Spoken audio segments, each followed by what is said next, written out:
Hello there, and welcome back to the Agostino Zinga Show with your host, Agostino Zinga, and this is episode number 915, Nuevo Uno Cinco of the Agostino Zinga Show, coming at you live and direct from an undisclosed location somewhere within the depths of London. How you doing, people? How you feeling? How you doing? How you feeling? Great, good to hear. How am I? All good, all things considered. All good, all things considered. I've had a good couple of training days since my little mini break over what I mentioned previously in the previous episode. So I'm feeling good, getting back into the flow of things, kind of taking my mind off of things, kind of making me reflect on things, be a bit introspective on things, and blah blah blah blah. I probably do need in some time in the future, I probably do need to explore the idea of maybe going to therapy. But for the time being, working out, putting my body under strenuous effort or under weights, pushing my body cardiovascularly and everything else in between is really beneficial and really helpful. I'm not going to lie. It allows my mind to kind of quieten because it's usually running at 100 miles per hour. Loads of conflicting kind of messages and thoughts and self-speak happening. Maybe it's undiagnosed ADHD. Maybe I'm just an actual legitimate stonewall, unadulterated genius. Who flipping knows? But when I work out and when I'm running, when I'm lifting weights, when I'm doing a WOD, when I'm on the row machine, when I'm doing flipping knee raises, pull-ups, press-ups, whatever I'm doing, I legitimately feel like my mental is helped. My mental is my mental ailments, my mental deficiencies are somewhat lessened. So I'm happy about that. I'm super happy about that. So big up me, big up exercise, and hopefully if you're out there, you're getting some too. I had an unfortunate instance where I think because it was really warm, I kind of burned my arms. Right, I kind of burned my arms somewhere here. I'm not sure if I burned my arms or if it was an allergic reaction. You can't really see it. I don't think you can see it there, but I kind of burned my arms a little bit. A bit mad, I'm not going to lie. But I have all these bumps and pimples, so I had to go get E45 cream, some eczema cream to try and help it, and it's kind of soothed it now. But I'm pretty sure it wasn't an allergic reaction. The first thought in my head was that it was an allergic reaction, but now that I'm checking it, I kind of think it might have just been sunburn because it doesn't carry on past here, because I was in Madrid for the weekend actually. Yeah, I was in Madrid for the weekend. So when the sun was shining, I think when my shirt was here, covering my arm, when I lift it up, I don't have any bumps around here. But I do have bumps like here, from there to there, you know? Like this bit here, all over here. Maybe not my wrist, but this section here from my middle of my forearm, all the way to the middle of my bicep. I kind of have all these issues going on, so I'm not really too sure what going. Bit of a mad one, all in all. But E45 cream has helped. Anybody have any suggestions for someone like myself who suffers from allergies and sometimes get heat rashes and stuff? Or maybe eczema, I don't know what it is. Please let me know in the flipping chat. Please let me know in the comments after the fact. Reach me via the email in the description. And let me know if you have any ointments, any treatment. Please no voodoo. Please no voodoo. Just some stuff I can get over the counter. Maybe stuff I can order online. Please let me know, because yeah, my arms were looking a bit mad when I was in Madrid over the weekend. But hey, we're here, we're queer, and we're ready to rock. Number one topic to talk about today is obviously the kind of fallout from the Pusha T verse on So Be It, the new single released by the Clips album. They're dropping again. I don't know, it's been like 16 years I think since they dropped their last album.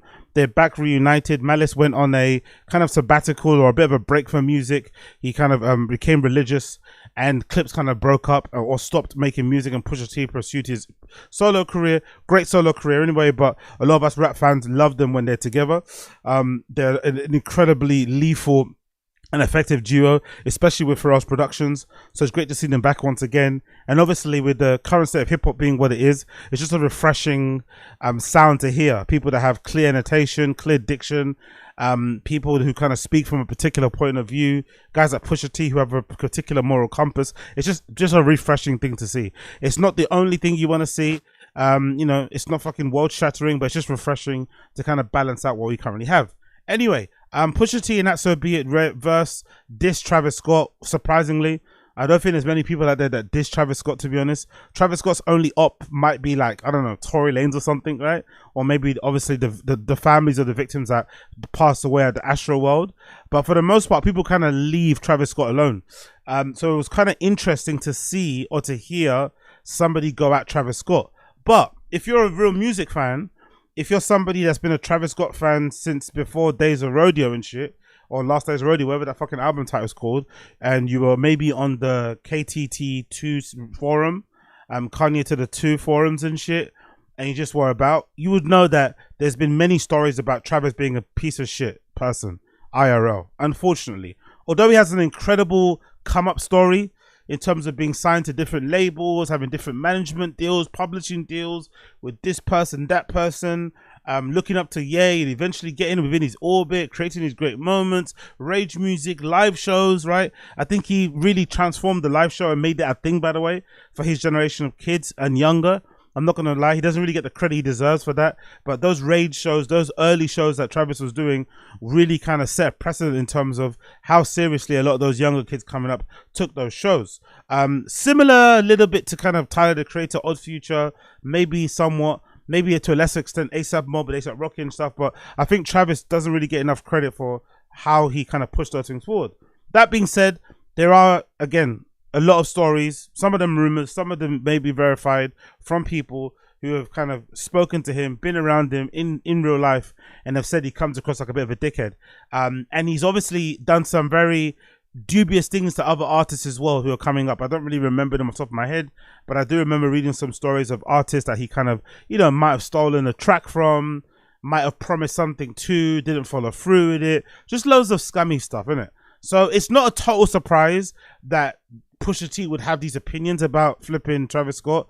It's just surprised that maybe he'd put it in a verse so clearly, you know, because I don't think anybody was under any illusions when you heard that verse. Maybe you could have thought it could have applied to Ye as well, but I think Pusha is kind of, I think Pusha, because he loves Ye, no, because him and Ye were close, I think he knows that the way to get Ye, the way to kind of really hurt his feelings is to just not mention him at all. Not starve him of attention, because Ye is like the consummate attention seeker, right? He's my guy, he's my girl, I love him, but Ye is the consummate attention seeker. So Pusha, most likely, it wouldn't surprise me if we don't get many, if any, disses aimed at Ye on the album. I'm not gonna lie. There might be a slick line, but I think he's gonna completely ignore him. And maybe target some of his, obviously, vitriol towards Drake and shit, who we've been going at for a while. Anyway, long story less long, there was a rollout for this diss. I'm not gonna lie, I'm not really liking the rollout, and this is gonna bring me on to my next point. I'm not really liking the rollout for these disses. I don't feel like I've heard anything about the album's quality outside of diss records. Although the tracks and the singles have been really good, that one with the Cause cover that came out recently was banging. This So Be It one is fucking crazy. The schemes are fucking amazing. Malice rips it to pieces too. He doesn't get no props, but No Malice tears that track to pieces too. But I feel like I haven't heard much about the quality of the songs, about what they're trying to do musically, about what direction they're trying to go in, the themes around it, da-da-da-da. All I'm hearing is diss records. So it's kind of, I don't want to say it feels like a clout chase, but it kind of feels like a clout chase in a weird way. Although what he's saying are personal issues, and we also have to remember, Pusha T rarely speaks, right? He doesn't really give many interviews. He doesn't drop a lot of music. He's always been a quality of a quantity guy. So maybe he feels like this has been long due for him to kind of say his piece on certain people. But I feel like all we're hearing is about the diss records, and it's starting to feel a little bit icky, especially the latest rollout that involves this sit-down interview that he did with Ebro from Hot 97. And of course, Ebro's probably foaming at the mouth to kind of interview Pusha T because of his well-documented hate towards Drake and shit. But in this particular interview, Pusha T kind of triples down on why he doesn't like Travis Scott. And yeah, man, like I said, it just feels a bit icky. It feels a bit icky that somebody of Pusha T's caliber of an MC and rapper is resorting to these type of promo tactics. I can't be mad at him, but it does feel a little bit icky, and it kind of reminds me why the music industry is a bit weird, isn't it? Because somebody of his talent, his level of lyricism, his level of fucking artistry, especially with No Malice, you know, by his side again, should just be promoting the music. The music should be the one selling itself. But I guess in this era, in this day and age, you kind of have to have a bit of a hook. I don't like it personally. Same reason why I don't like what's happening with Haim. Big up Haim the band. But I'm seeing Haim the band do all these really cringy TikTok dances and shit to try and promote their album that's coming out. I know it's an intrinsic and a necessary part, of the music industry. But it just feels like if you're like an elite level artist, if you're a generational talent, if you're like a fucking flag bearer, right? You shouldn't have to do that, you know? You should leave those with people that maybe don't have enough talent and need to kind of, make up for the lack of talent with good marketing and brand skills. But I guess that's the way the game is. Anyway, the less about that said, the better. This is the clip of Pusha T tripling down on this Travis Scott diss, courtesy of NFL Podcast and also courtesy of Apple Music and Old Brand Ebro. Let's hear what Pusha has to say again about Travis Scott.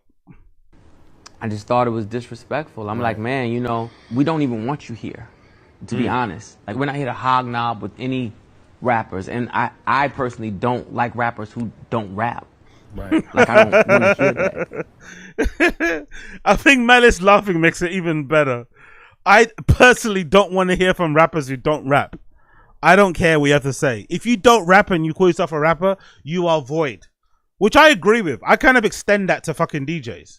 If you're a DJ who doesn't DJ, all you do is sync, all you do is play the fucking top 50 tunes from Beatport, I don't want to hear from you.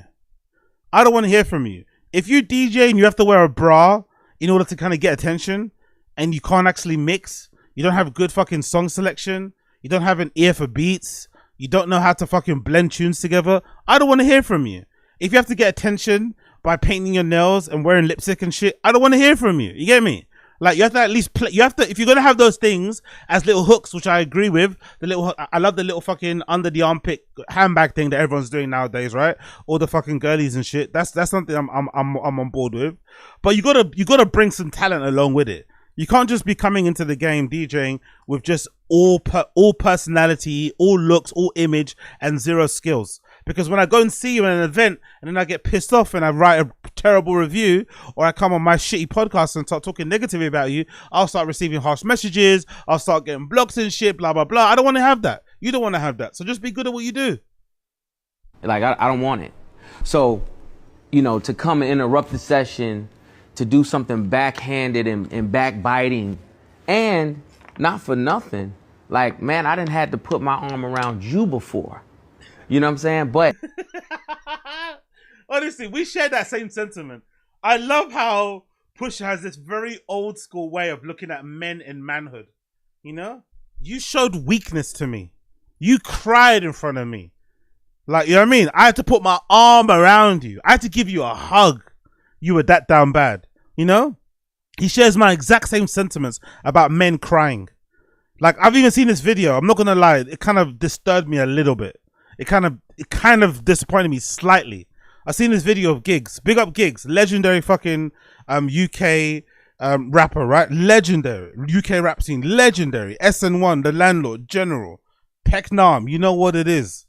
He sits down with his podcast. He starts talking about his autism and growing up with autism and not knowing he had it and then finding out later on in life that he's autistic. It's like, bruh, come on, man. Even if you are, like, keep that to yourself, fam. What do you want? Is Gigs trying to be a victim? Are we all trying to be victims now? Is that what we need? We all want to be victims. We all want to be super vulnerable so the world feels bad for us so that we can make sense of maybe our dreary existence. Is that what we're doing right now? Where are all the superheroes, man? Even if you're a fake one, where are all the superheroes? Where are all the superhero men? Where they're at? Everyone's crying in front of the camera. Crying they don't have a job. Crying they don't have money. It's like, bro, go get that, bro. Go and get that. Knock over an old lady and take her fucking pension. Whatever you have to do, go and get it. Don't be on the internet crying. You know what I mean? If your girl leaves you and stuff, go get her back, man. Try your best. Sing a song from outside the window. Send her some flowers. I don't know. Do something. But don't be crying on the internet to me. Don't be crying on the internet to fucking everybody else. I love Pusha T for that. I love him for that. To go along with the title, so be it. He does this numerous times. You know what I'm saying? He'll do it with his mentor. Yeah. Right. Yay. You know what I'm saying? By the way, that's a diss. With his mentor. Not mine. That's not my guy. His mentor. Doesn't even mention his name. You better say, yay. Yeah, that guy. His mentor. Woo! Pusha doesn't fuck with yay at all, innit? It's so disappointing. So sad to see and hear. I'm not gonna lie. Pusha doesn't fuck with Ye whatsoever, man. Sad. End of an era. He was even instrumental in the whole beef. Now the like that verse, right? You know what I'm saying? Egging that on. I don't want nobody who don't rap to egg nothing on. You don't rap. Stay out of rappers' business. You specifically stay out of rappers' business. I love that. You specifically. Honestly, go back to that one more time. Brilliant. Nothing on. You don't rap. Stay out of rappers' business. You specifically stay out of rappers' business. Don't do that. So good. You specifically. You stay out of rappers' business. Honestly, big up Pusha, man. What a flipping great interview. But again, my slight criticism of this will be, like, come on, man, give it a rest now. Tell us about the music. Tell us about the features. Tell us about the interesting places you're going on it sonically and shit. Tell us about how cool it was to be in the studio again with Pharrell. Tell us about how nice it is to be back in the studio again with your brother. Maybe thinking about going on tour. Maybe just navigate to the music industry with somebody that you really trust, your flesh and blood. Talk about that. As opposed to like the diss records. It's like, bruh. And also, like, it's Travis Scott in it. Like, what the fuck's he gonna do? You know what I mean? What the fuck is Travis Scott gonna do? The only record of Travis Scott, I'm gonna look it up now, but I'm thinking about when he really rapped. There's a record on his album, one of his best ones actually in recent years. He's got a record. Maybe is it in Birds Fly Trap McKnight one? Is that the one? No, it's not that one. What album is it? Maybe it's Astro World. There's a track on Astro World. That's it, Coffee Bean. There's a track on Astro World called Coffee Bean that might be his best sort of like rapping display I think I've heard from Travis, where he's actually spitting bars, and it's like a backpack sort of like it's sort of like a conscious rapper beat, if I'm not mistaken. I've listened to it in a while, but even that isn't good enough. That's not even good enough to even compete with Pusha. But that being said, although we know if Travis did try and rap, did try and spit, did try and drop a diss record towards Pusha, he'd get eviscerated. I'm here for it. I'm here for Pusha T, in a way, pushing Travis to get his pen out and start writing some raps. I'm all for it. Even though most likely what Pusha said about Travis isn't true, because the original kind of pissed off thing he had was that Travis came to a studio session, kind of, wasn't invited to it and sort of like, took over the session to play his stuff. And when he was playing his stuff, he played Meltdown, but he didn't play the version with Drake's verse on it. And Pusha saying that this guy's snaky because later on he got Drake on the song, released it Became a big diss record. But some people are saying on the internet that allegedly Drake didn't turn in the verse the time that Travis played it for Pusha. So technically that verse didn't exist. Now, I'm still annoyed, to be honest, because you got to tell me. If we're boys, you got to tell me, oh yeah, I got Drake on this one. You get what I mean? Like, I'm already annoyed anyway as it is. I think Pusha's the same. I'd be already annoyed if I'm Pusha that Travis is even friendly and pally with Drake in the first place. If I'm warring this guy, I'm not happy about that. So that already made Pusha look him a certain way. Pusha's got those lines. Like, I'm similar in that way, where if you cross these certain lines as a friend or as a person I know, there's no coming back. Like, we can never be cool again. And I'm not really that kind of person that's like, oh yeah, forgive and don't forget. No, or forgive and don't forget. No, I'm just never going to forgive or forget. Do you know what I mean? You're dead. You're done to me. I'm just going to move on. For better or worse, really. It's not the it's not the greatest way to look at life. It's kind of toxic, but there's also a lot of really nonsense people out there. And sometimes, because we've got such a short time on this planet, I think it's best to sort of limit your experience around these people and kind of taking in some of their fucking energies. So I get why Pusha felt that way, but Travis, unbeknownst to him, probably Pusha wrote him off from the time he was friendly with Drake, knowing full well that Ye and Drake had their issues.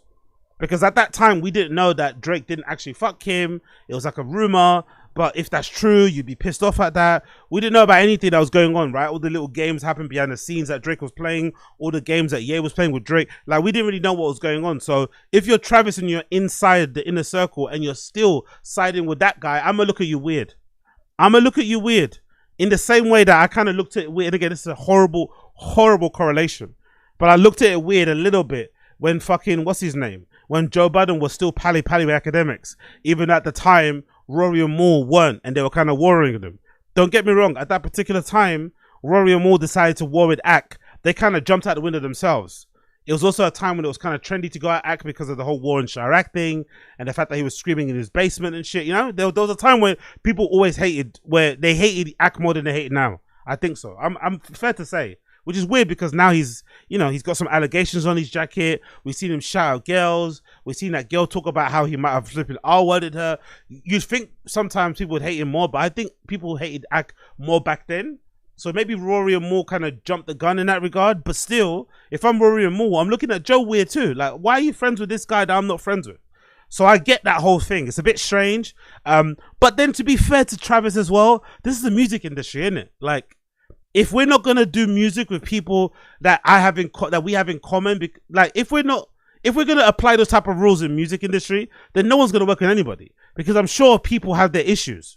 In a group of friends, and even in a flipping collective, there's gonna be some people that get on with other people, better or worse, right? So I think sometimes in the music industry, maybe the way to go about it is what Travis has done.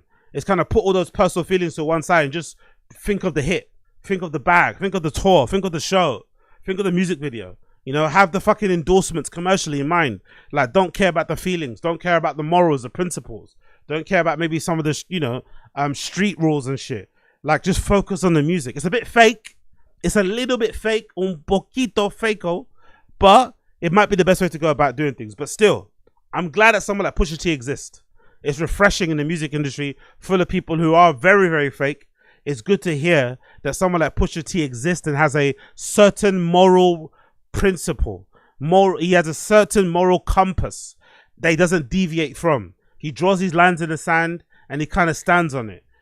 He's very loyal to a fault, I think, in some regards, because I think the Ye thing kind of exposed that, because Ye kind of made him look kind of crazy when he's going really crazy at Drake, and then Ye suddenly pops up with Drake at a fucking Larry Hoover concert.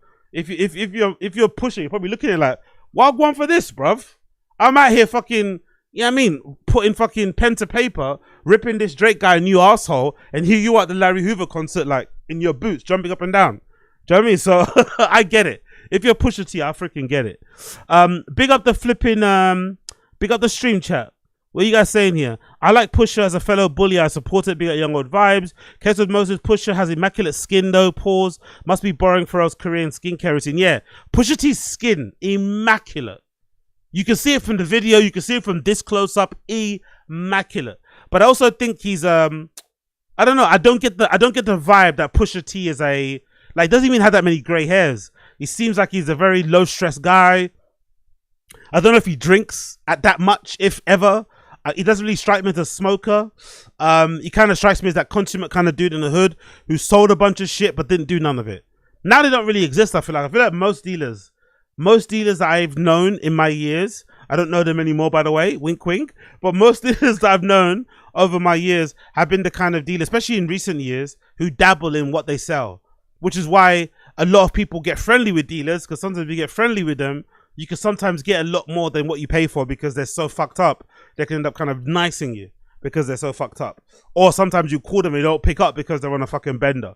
So I think dealers now are way more inclined to kind of, dabble in their stuff. But Pusha strikes me as somebody that if he did kind of dabble in that sort of stuff, which I know he didn't, but if he did, he would strike himself as kind of stuff that kind of operates with it in terms of a business way. I just sell this stuff, I don't do anything. So on top of being low stress, he's not really mixy in the industry. He doesn't look like he drinks or smokes and stuff. It's no surprise that his skin looks the way it does. Because if I'm not mistaken, isn't Pusha like in his late 40s or mid 40s?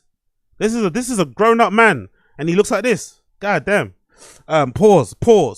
Big up on 10 toes. Diamonds look like PP. Big up Keto Mosing. I'm foaming at the dick for the Kendrick verse. Agreed. You be at Young Old Vibes. 10 people died in my city, and he ruined the memory of the actual Astro world. We don't want it. Yeah, for sure. Agree with you on that one, Young Old Vibes. Jaden King, in the OG Meltdown interview, he brought up Travis doing it with Sickomode and the shit would like that. No, that's for sure. So that's the thing I think about. I think, personally for me, that Travis probably had several strikes with Pusha. And maybe that Meltdown thing sent him over the edge, and that was the final thing.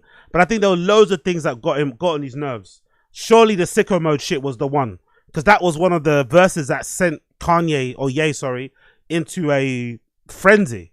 That kind of made fucking Ye go mental when Drake was essentially insinuating that he fucked the entire Kardashian clan, including fucking Kim. That sent him in a fucking tizzy. But yeah, I don't know. Big up Jaden King. Not to mention that's probably happened behind the scenes since Pusha's been there with Kanye since exactly. He's probably seen so much shit behind the scenes that's just got on his nerves. From Ye being bipolar and sometimes hating somebody and wanting you to ride, and the next minute you see him taking a picture with the person on a yacht somewhere, to just the industry games that get played. Yeah, for sure. Plus Travis braids look stupid. Travis braids actually look really healthy, I think. I'm not gonna lie, they look actually really healthy. They're really, really long. At least they grow. It's good to see his ones growing. I think they grow. They look really fucking long, really pristine. He gets them done quite often. I don't think I've ever seen Travis outside not looking very immaculate braid-wise and fade-wise. I don't think I've seen him look with the fuzzy braids. And I've seen A$AP Rocky with fuzzy braids. I've seen even Pusha T with fuzzy braids. But I don't think I've ever seen a picture. No, actually, I've never seen a picture of Pusha T. I take that back. I don't think I've seen a picture of Pusha T with fuzzy braids.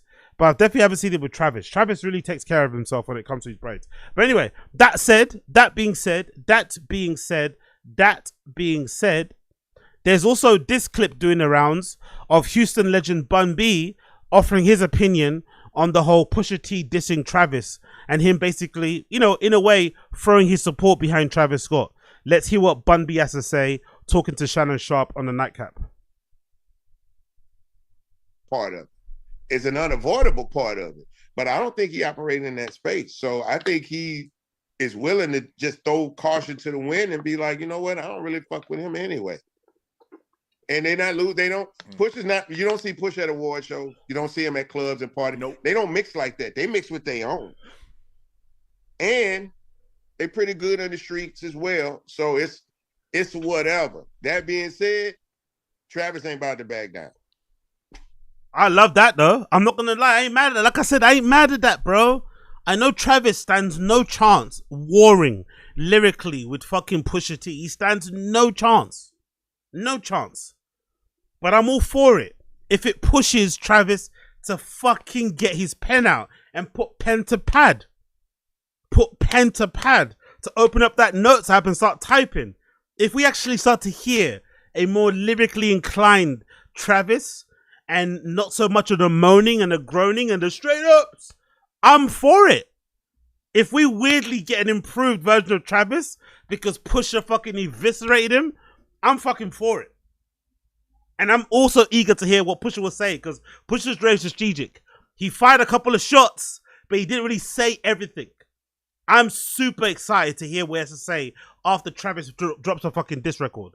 What's the next thing he's going to say? Because he probably knows a lot of shit, And because he's not mixy, that's the thing with people who are not mixy. You have to be careful. People like Pusha T who aren't mixy, you think they don't know anything.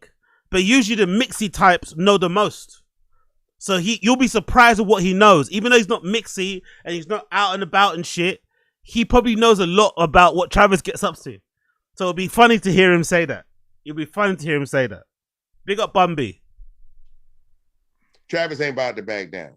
He's from Houston. So you think Travis coming back? Travis gonna come back with a verse? I wouldn't be surprised if you hear something before them. Even Shannon Sharp. Look at Shannon Sharp's face. He's so shocked. What? You really think Travis is gonna come back? Shannon Sharp is looking at this guy. Boy, you crazy. That what? You absolutely smoking that budge. Shannon Sharp even can't believe it. Like what? For the weekend, done. It's either go into it or act like it didn't happen. Whoa! Bun B is saying Travis is gonna reply to Pusha T before the weekend. We're gonna hear a reply from Travis before the weekend. Probably probably the reply will be sponsored by Sprite or something, right? The reply from Travis will be sponsored by Boost Mobile. It will come with fucking merch. You know what I mean? It will come with a fucking cactus plant flea market collab. You know what I mean? Like, that's what the Travis Scott collab, that Travis Scott diss to fucking Pusha T will be. It'll be a whole fucking rollout. You'll have people dressed up as Pusha T as he kind of kicks them and shit. Or like he'll do like a Takeshi's Castle, sort of like assault course where he kind of knocks kind of these pillars of fucking, all these inflatable Pusha T's to the floor. It'll be something silly, and it'll be some sort of commercial thing. You know it. You just know it. But the problem is that the people are going to demand a response. When these beefs happen, you have to respond. The code is you can't. Nah, you don't have to respond, man. This new era of people, this new era of kids and artists, they're not how they used to be. They're not built like that. You don't have to respond. Sometimes people don't respond at all, or they respond years later. These guys are shit. That's why the Kendrick and Drake beef was so invigorating, so energizing, so fun. But then obviously the stands fucking ruined it on both sides. They made it not fun anymore. But in the beginning, it was so fun because you had these two elite level rappers, artists, whatever you want to call them, whoever your favorite, doesn't matter, going bar for bar, song for song, dub plate for dub plate, this for this. You don't get that anymore. Like Drake drop, Kendrick, Drake. Like, oh, it was fucking so fun. So if we get to hear the similar thing from Travis and fucking Pusha T, of all people, I'm seated, mate. I'm fucking seated. Because there's nothing more I love outside of Pusha T coke raps. The only thing I love more is fucking Pusha T villain raps. When he gets in his villain, demonic, bully, aggressive sort of style. That's what I love the most. Outside of the Pusha T, because obviously he's got lavish, rich bars, but I think where he really excels are his coke raps, metaphors, similes, whatever else it is. And obviously when he gets into his villain shit and starts talking mad greasy, I love that shit from Pusha. So if Travis can bring that out of him, I'm all for it. You can't let I'm gonna be the biggest man. I'm just gonna let it go. Hey, like water off a duck's back. I'm just gonna let it go. Not if that ain't been a part of your character all this time. You know what I'm saying? You can't be walking around with gloves on, waiting for somebody to time up and then turn down the first fight you get. Wow. You know what I'm saying? So I've been around Travis enough to know that no, he's not finna take that line down. Bun B, man. Bun B's protecting his investment. Is Travis Scott an investor in Bun B's burger joint or something? Bun B's licking Travis Scott's taint a little bit too much. Like, relax. I know it's hometown pride, but let's chill a bit, Bun B. Let's chill a little bit. Please. Please, Bun B. Please, Unc. Chill. He's absolutely not going to allow his public perception to be played with like that. But you got to be careful when people try to bait you in. Yeah, you know what I'm saying. You got to be very careful. Cause this Pusha is a diss artist. He got one of the best diss. Diss artists. Pusha. Skip. Come on, Skip. You know him. He went at Drake. He operates in this space. Takes this is not new to him. This is not a problem for him, and he don't answer to people in that way. Not saying that Travis answered to people, but Travis got a fan base that's huge. Okay, let's wait and see. Wagwan. I'm all for it. If Travis gets into the fucking Coliseum, if he enters into the ring, if he steps into the dojo, onto the field, and tries to compete with fucking Pusha T, I'm all for it. He will likely lose. We all know this to be true. He will likely lose. But I'm all for it, bro. I'm all fucking for it. Because, like, it's not a Kendrick and Drake thing. I'm not the biggest Kendrick fan. Like, I like his albums, but I don't really listen to him actively. So I was unfamiliar with just how much of a savage he is when it comes to lyricism. And the way he kind of broke Drake apart was incredible to see. But we only got to see that because fucking Drake went at him. Tried to compete with him in a dojo, and it brought the best out of Kendrick too. It allowed Kendrick to remind everybody just why people call him the boogeyman, right? Even though I prefer Drake as an artist, you gotta respect and say, rah, that was a fucking, you know what I mean? That was kind of one-sided. But still, it took Drake to take part in it for us to get that. So even if Travis does get destroyed, bruh, for the culture, it's gonna be great. We're still gonna get a great moment. We still might get some great records out of it. So come on, Travis Scott, get in the fucking ring. Get in the fucking field. Let's hear you go bar for bar with Pusha T. Let's hear it. Let's fucking hear it. Talking about hearing it, this is another clip that I think is fucking fascinating. This clip to me is fascinating because if I'm not mistaken, this clip is from an interview that Pusha T did on the Joe Budden podcast in like 2018, 2017. It was around the time when Pusha was originally warring with Drake.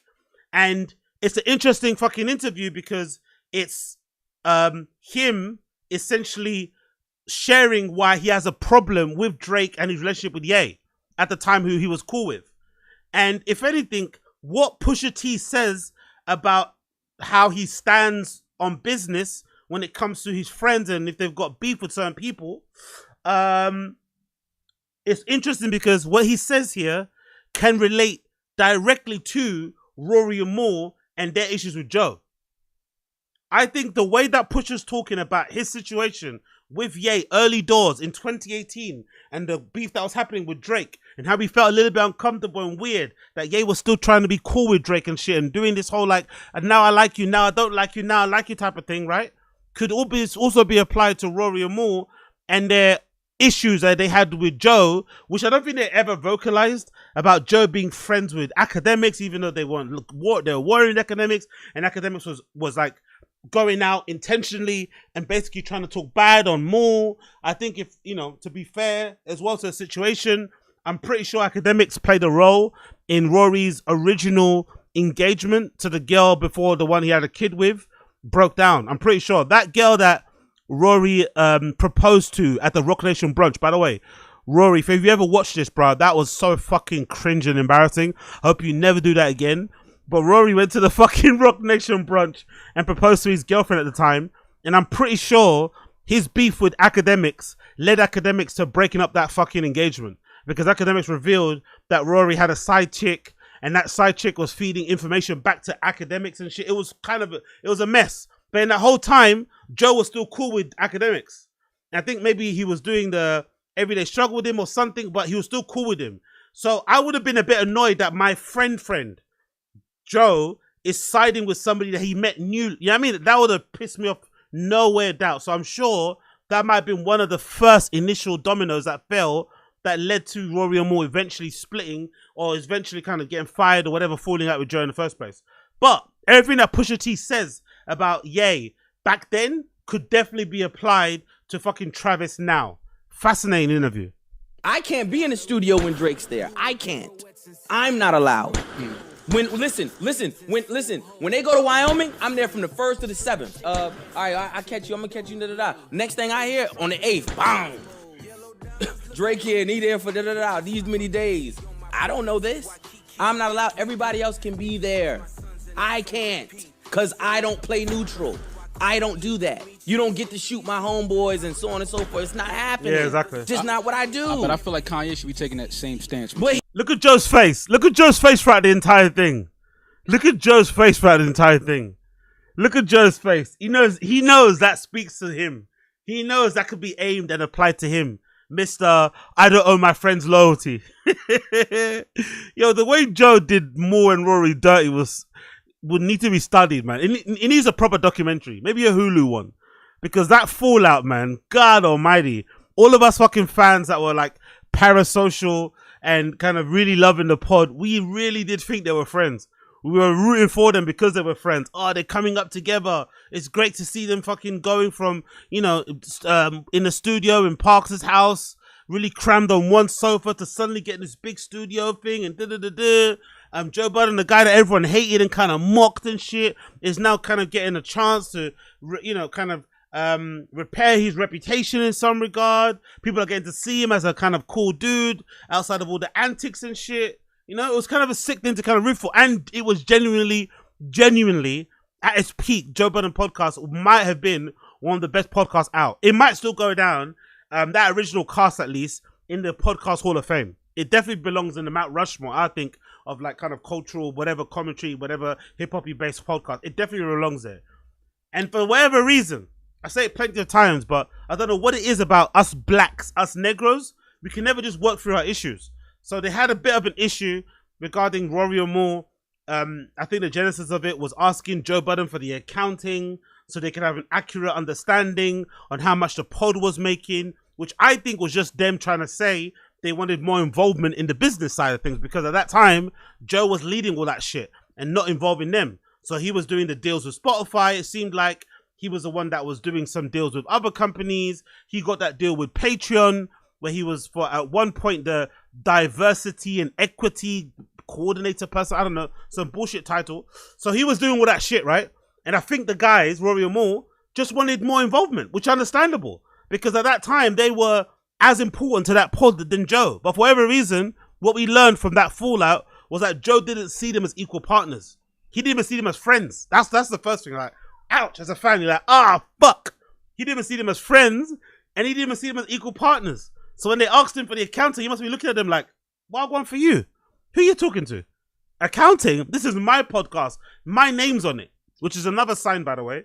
They probably should have known. Rory and Maul probably should have known. And that's where I agree with academics. Rory and Maul thought they were special. Academics was right. Rory and Maul thought they were special. They thought they were unique. They thought it's like that really naive girl that dates a guy that's got domestic abuse fucking charges on his fucking case, right? On his docket, on his criminal record. He's not gonna, that was a long time ago. He's not gonna do it to me. Bruh, if this guy fucked over bare girls, in the end, he's gonna fuck you over too. Joe Biden has scummed bare people across the years. What make them think that they were not gonna get scummed? And in the end, he scums them. And they're fucking surprised. They fucking do the Pikachu shock face, you know? But yeah, fucking crazy, honestly. I think back, I think to myself, why couldn't they just all sat down and just worked it out? But by that time, Joe has said some flagrant things about these guys. You know, shouting at the fucking empty chair, questioning their history of friendship, saying they weren't really friends, being really greedy. And even till now, I don't watch the Joe Biden podcast anymore. Like, I was so fucking parasocial with that pod. It legitimately made me not like Joe as a person. So I can't even listen to his voice anymore. But if you watch it, if you see clips of the Joe Biden podcast now, it's really funny. If you just look at it, even watch it without the sound, watch it on mute. It's really striking how much more richer Joe looks compared to everybody else on the couch. He's got this massive gaudy necklace, diamond chain on, head to toe Gucci, Balenciaga. Like, he definitely looks like he takes the lion's share of the money. Even though that show, although it says the Joe Budden podcast, people don't only go to listen to him. They go to listen to the whole cast. Now, obviously, they have replaced Rory and Maul with like 4 other people. But when it was just those 3, you listen to it because of all of their opinions. And if anything, Joe is made more palatable, in my opinion. He's a very like unlikable person, personally, for me, which maybe works in his favor. But I think Joe Budden is so unlikable, you kind of need people to kind of like, for him to kind of bounce off of. Because if it's just him by himself, you're not going to like it. That's why he probably doesn't do a solo pod or anything by himself, because it's just, you know, it comes across a bit weird. That's also why probably doesn't shine when he does interviews on other platforms. It's just him by himself. He's a bit of an introvert, weird anyway, and he kind of clams up, but he's not the best person to kind of listen to. But yeah, they should have known. They should have known when the name of that pod changed. When it went from I'll name this podcast later to fucking Joe Budden podcast. They should have known that this guy was not about sharing. But he don't do that. Like, everybody not built like me, bruh. Everybody not built like me. And you can't make people be built like you. You can't make people, you can't. And I don't charge, and this is the music industry. This ain't the streets. Right. So I don't carry people like that. Right. I don't. It's like, it is what it is. When I was growing up, if I wanted to go to the mall, if you couldn't fight, you couldn't come to the mall with me. We could come back home and play ball all day. Oh, you was that guy? Yes. Yes. You can't come. If you can't come to the mall, if you can't fight, you can't come to the mall with me. Because you're going to run, I'm going to get jumped, you're going to run, and I'm going to hate you forever. I don't want to hate you forever. That's so true. And obviously Joe saying, oh, you are that guy? Because Joe is definitely the guy that would want to come to the mall, even though he knows he can't fight. Joe would definitely be the guy, when a fight breaks out, he'd run. Then he'd meet you guys up later and act like nothing happened. Act like everything is cool. Nah, man, that can't be cool. You can't come on a ride out. You can't come on a ride out and then watch me get jumped and run and then think we're going to be cool later on. If anything, now you're an op too. But yeah, this interview from 2018 is so on point and definitely, I think, resonates and reflects to what's going on now with fucking Travis Scott's situation. So big up Pusha T, big up Blood Clot Pusha T. And then to continue on with the Pusha T glazing, tell me why I just realized via this post, courtesy of Issa Vibe /sound/Victor Bays. Why did I just only figure out that line that he says, I can share and AE it, regarding the video he has of Travis? He doesn't say share and AE as in like accident emergency, he means Cher, the fucking legendary singer, and AE, her toy boy boyfriend.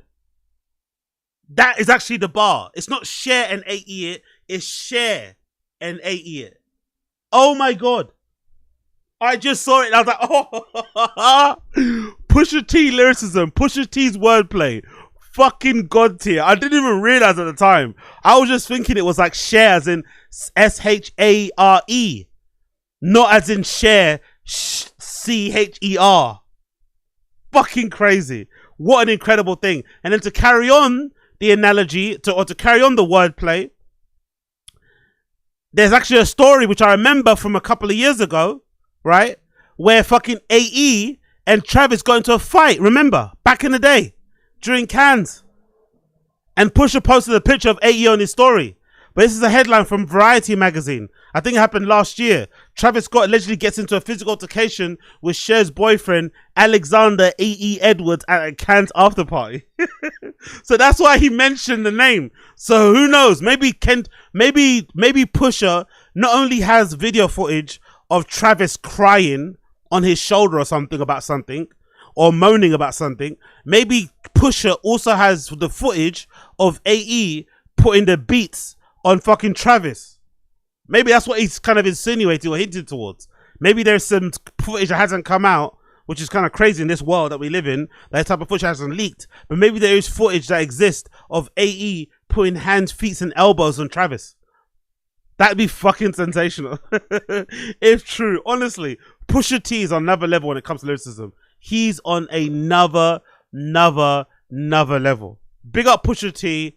Big up Blood Clot Pusha T. Talking about big up. We kind of have to big up Richie Hawtin, innit?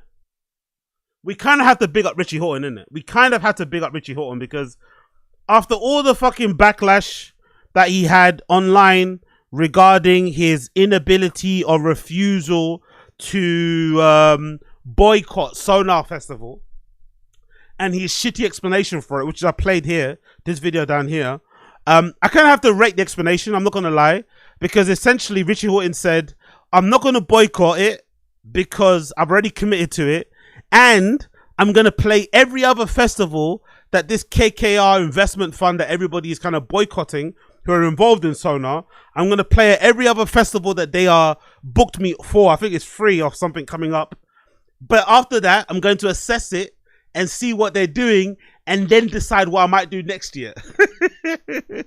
So everybody is doing this really brave, somewhat selfless kind of, protest and boycott against Sonar, essentially foregoing their DJ fee, maybe not allowing them to play in front of a big audience, maybe also ruining their chances or maybe further opportunities. I don't know. Whatever they're doing it for a noble reason, right? In order to maybe play a role in bringing about peace in the Middle East, especially with Israel-Palestine, and maybe leading to an overall ceasefire and people going back to their to their regular lives and shit, and kids and whatever else not being blown up, right? So it's an amazing thing people are doing. Personally, I'd prefer it if like music and dance festivals and whatever was apolitical, but it's somewhat impossible to separate those type of things because, they exist because of humans and society and shit. And a lot of these type of things are shaped by the things that are going on around the world. So it's kind of hard to separate the two things. But some people are really being brave and deciding, hey, I'm going to boycott. I'm not going to go. I'm going to forego my fee. Everyone loves money. Everyone loves fucking opportunity to play places, myself included, but DJ, you don't really usually turn down bookings. So the fact that people are doing it, I give them all the points, right? Great. But I think on my side of social media, it made it seem like everybody was doing it when I don't think everybody was doing it. There was a certain portion that was doing it, but I think the large majority of artists were like, no, I'm just going to still play it. Richie Hawtin being a good example of it, but I just think his rationale behind it was so fucking disingenuous, was so fucking dumb. But you have to rate how kind of flagrant and straight up he was about it. Like, look, I'm not going to cancel it. If anything, I'm going to continue playing there. and I'm going to play at the other 3 festivals that KK are involved in, then next year I might decide what I might do. So I might protest, I might boycott next year, but this year, while the Raw is going on and it's fresh, and you're seeing images of people getting blown to smithereens and shit, people getting shot at while they're going to pick up aid, nah, I'm not going to boycott now, maybe next year. Yeah? So you got to rate that. What you also have to rate is that he hasn't turned off his comments. And he's posting, after the whole thing has happened, he's even posting after movies of his set. So he's posted, obviously, a clip of him here. I think there's some Japanese thing he did, right? Is this sake? No, I don't know what it's for. So, you know, he's having it. Basically, I'm just wanting to highlight this because usually people on social media are very kind of conscious and scared of the backlash they're going to get from comments and how it's going to look if they do certain things. But Richie Hawtin doesn't give a fuck. Like, he doesn't give a single fuck. And he posted this post, right? Straight after the whole I'm not going to boycott thing. Don't do it. I'm not doing it. I'm securing the bag. Go fuck yourself.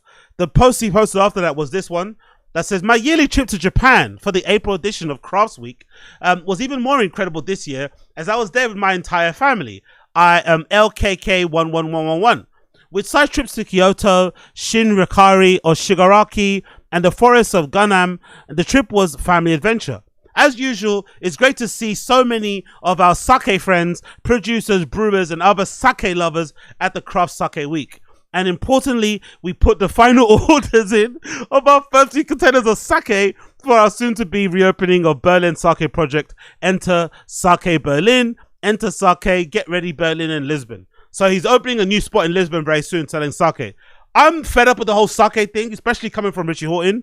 Maybe I'll do it myself, but the whole sake pushing and thing, like, give it up, bro. Give it up. Enough with this sake listening bar shit. I don't give a fuck. Like, leave us alone. But he obviously likes it, judging by his face, right? My guy loves sake more than he likes fixing his receding hairline. But we move. So this is Richie Hawtin out there in Tokyo, Kyoto, Japan, all these other places, having fun, having a fucking blast. Big up him, right? Not having a fucking care in a world, right? Not having a fucking care in the world. And of course, he's got a comment here from somebody that says, very beautiful family. Look at this comment, right? Very beautiful family. Just like those killed in Palestine, collaborating with Sonar 2025 is to folk with the death of children. I like you a lot, but one has to have values. And I've seen a lot of these comments on his profile. People trying to like talk to him or trying to get through to him with kindness and shit. It's like, bruh, like he just doesn't care. I'm surprised people are being so kind to him. Maybe it kind of shows how much people revere Richie Hawtin as an artist, that they're willing to give him the benefit of the doubt and hope that maybe he just doesn't know. Maybe he's just not educated. Maybe he's just not well informed. No, he is. He just doesn't care.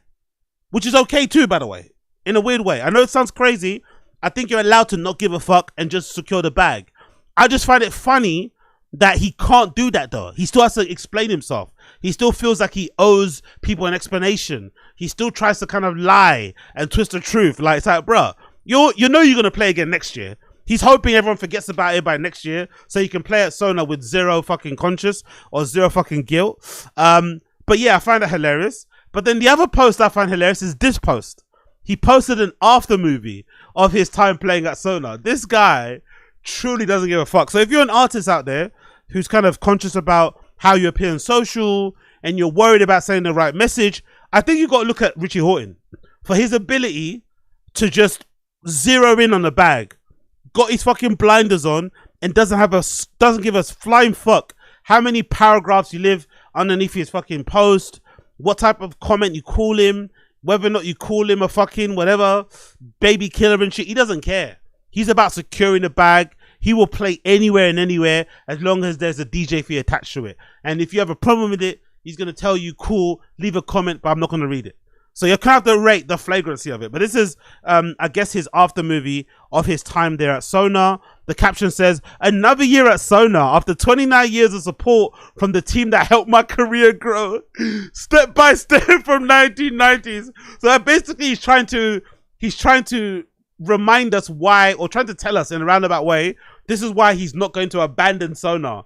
That's my family. I don't care that they might have this very dubious investment with, you know, just KKR group that might be involved in some weapon development monitoring things that are happening in Palestine and which had led to the deaths of countless fucking people, innocent people, civilians and shit. I don't give a shit about that stuff. They're my family. They gave me my first foreign booking. I can't. Which is amazing. Each step of the way, Sonar's continued to provide me with countless other artists an opportunity, an important platform to break out of our normal confines, expanding the definition of understanding what a DJ performance can be. Jesus Christ, man. This guy really doesn't give a fuck. So let's play the clip here. Let's play the clip. 29 years I've been playing at Sonar.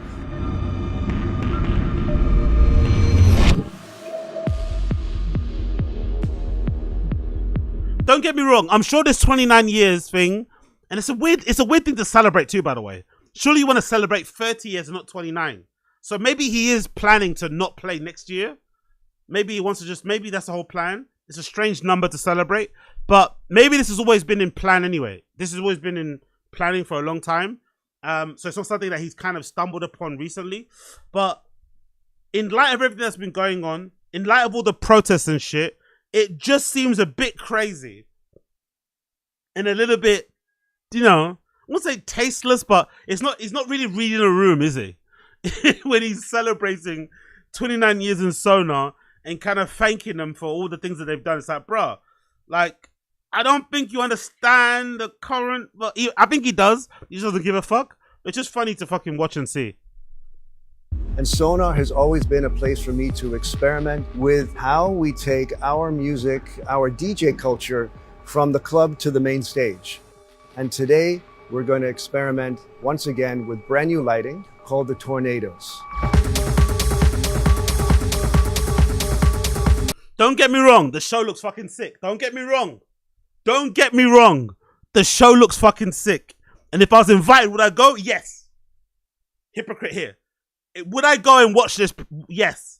Because I saw him play at fucking Fold in like 2018 or some shit like that. And he fucking tore that place apart. Like one of the best raves I've ever been to in Fold. Fucking sick. Probably one of the best ones because Richie's old and shit and a legend. There was a mad range in terms of ages of people that attended. It was kind of nice to be in a rave with people who are maybe above 50, people who are maybe younger than 25, mixing with people above 50. It was kind of nice to have that because you don't usually get that. A lot of the clubs now, they kind of look the same. They kind of are the same age. They wear the same shit. Everyone's trying to do this whole Y2K shit. It's fucking annoying. Everyone's kind of a copy and paste version of each other. But it was quite nice to be to a Richie Hawtin gig and see all these different, age ranges, all celebrating, all fucking loving Plastic Man, Richie Hawtin type shit. So I would actually like this. The production of this looks fucking insane. But still disappointed in you, Richie. Still disappointed in you. And on stage, I have Tractor now configured to use stems, which allows me to go deeper into the tracks. All right, relax, brother. Go deeper in the tracks with the stems. Let's relax. It's still a fucking MP3 at the end of the day. It might be a .wav file, but let's fucking relax. We're not doing open heart surgery here. Let's chill out. To go deeper into this. We're going to be on stage at Sonar with an experiment to see where it takes us all together.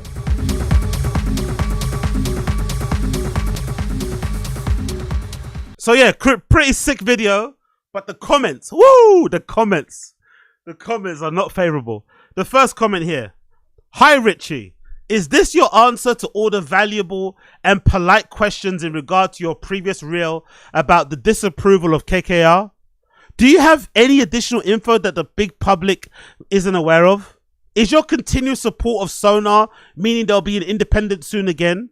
I still don't understand why you condemn the practices, yet on top of playing, also highlighting again and switching focus on what they have done for you and your career. Shifting the story on you instead of addressing a world crisis. I'm sure a lot of people feel this dissonance too. I always try to understand things that leave me stunted or made me stunned. Thanks.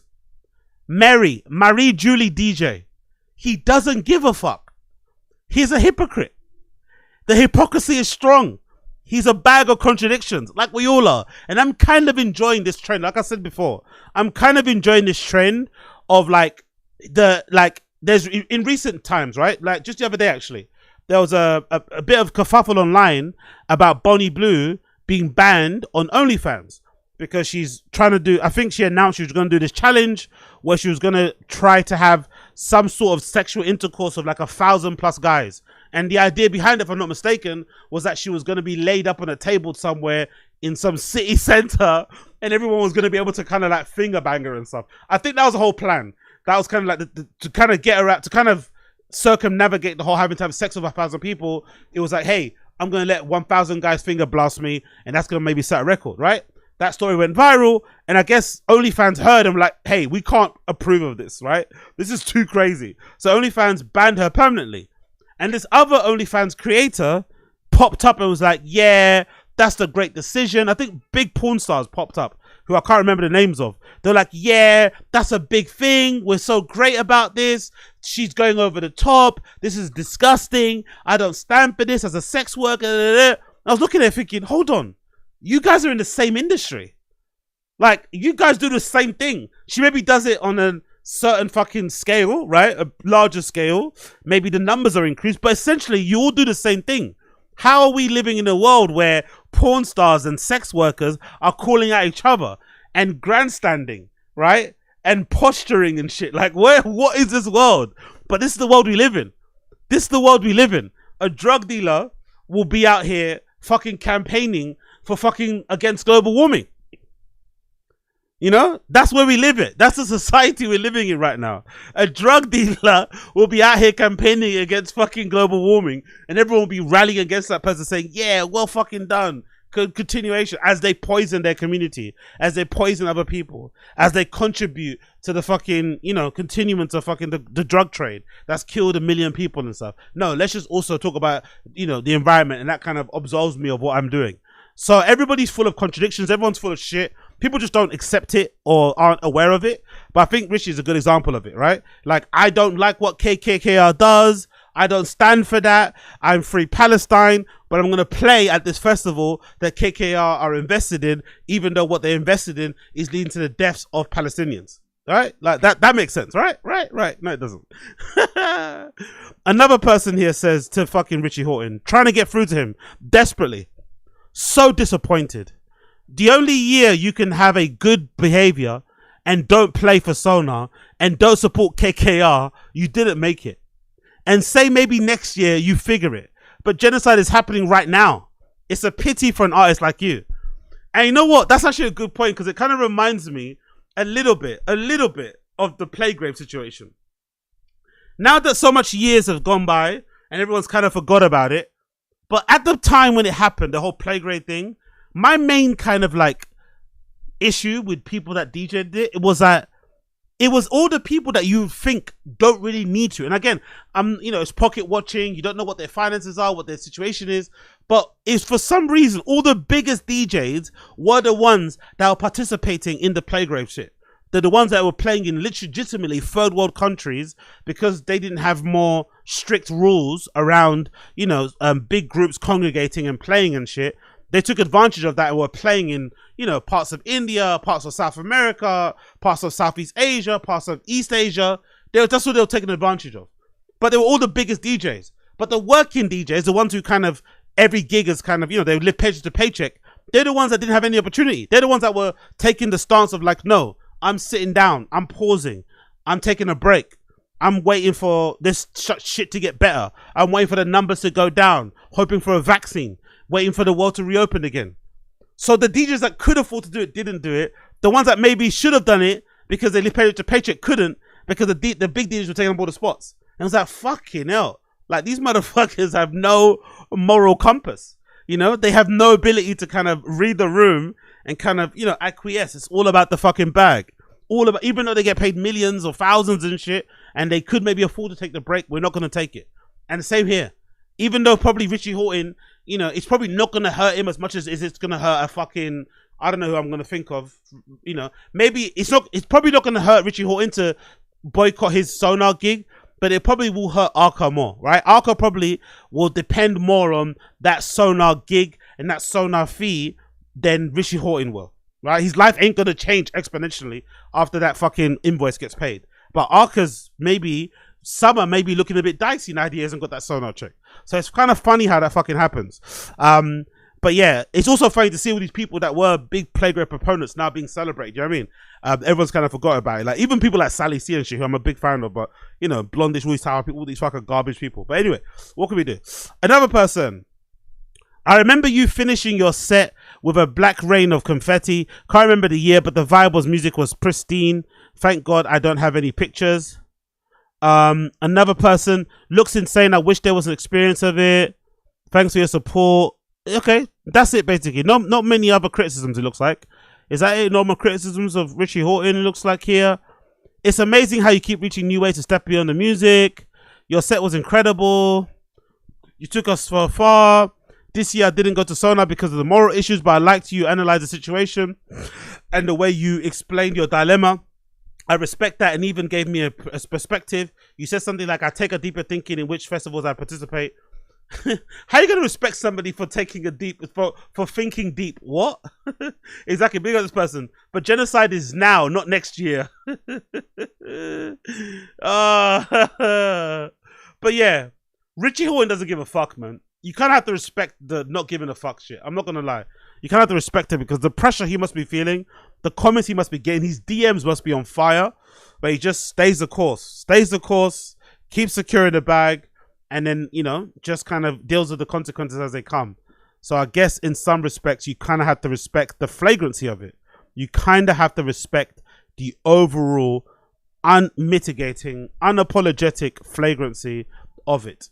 In a way, you kind of have to respect it. Maybe you don't, maybe you do, maybe you don't, maybe you do. Big up Bloodcart Richie Hawtin. Big up Bloodcart Richie Hawtin. What more can you say about that? You can't really say anything more.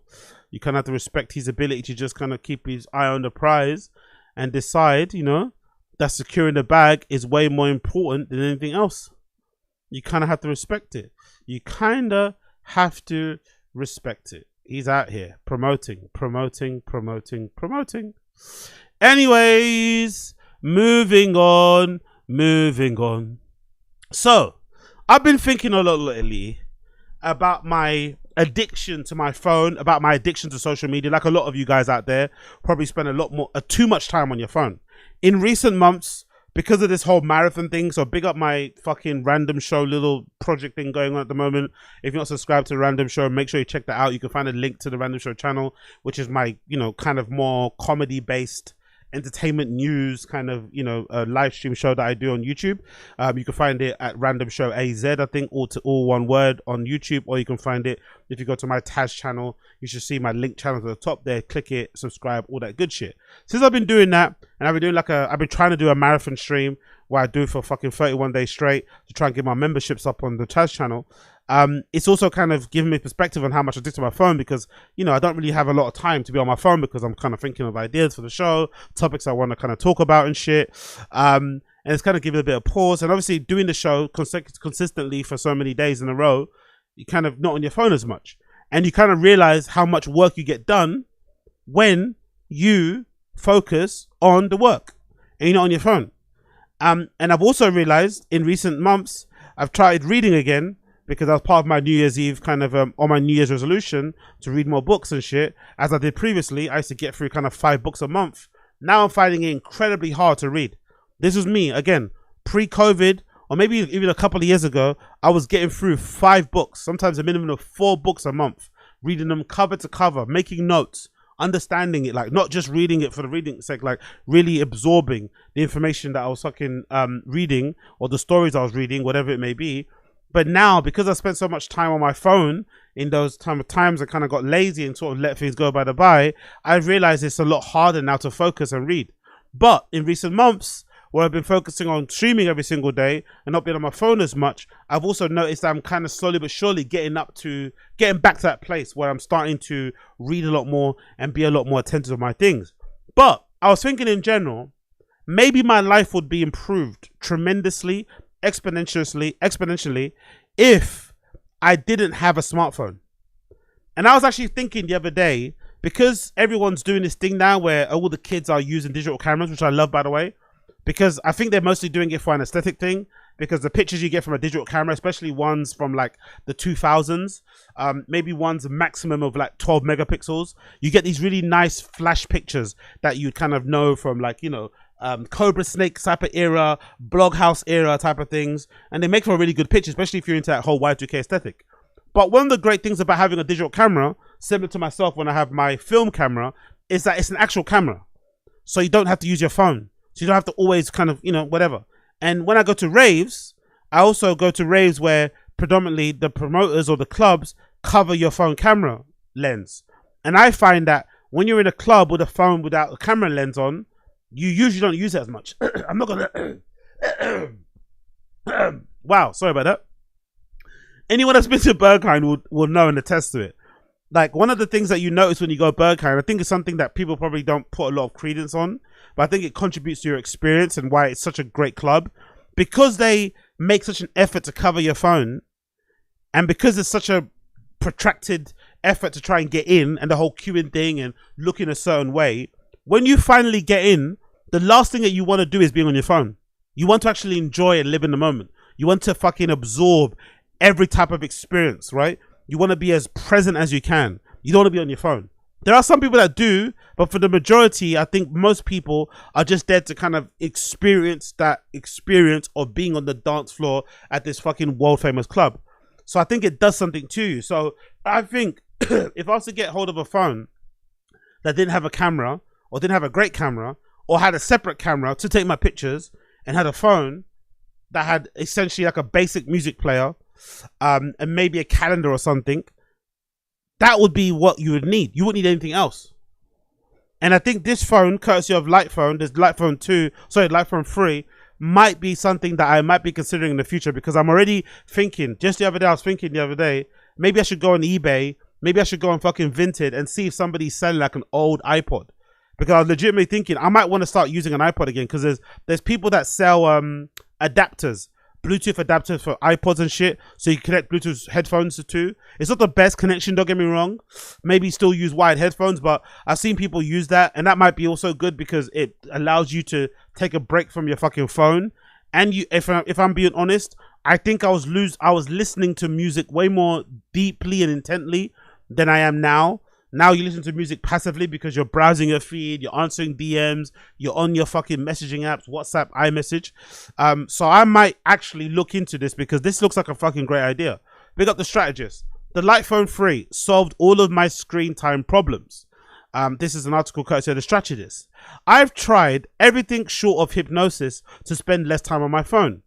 Grayscale mode, app limits, leaving it in a different room like it's a cursed object, but inevitably I get sucked into a content black hole and end the day thinking about all the better ways I could have spent my time. So I opted to try something more drastic. I made the minimalist Lightphone 3 my primary phone for 2 weeks. Since then, I've cut my daily screen time down from an average of 5 hours to 3.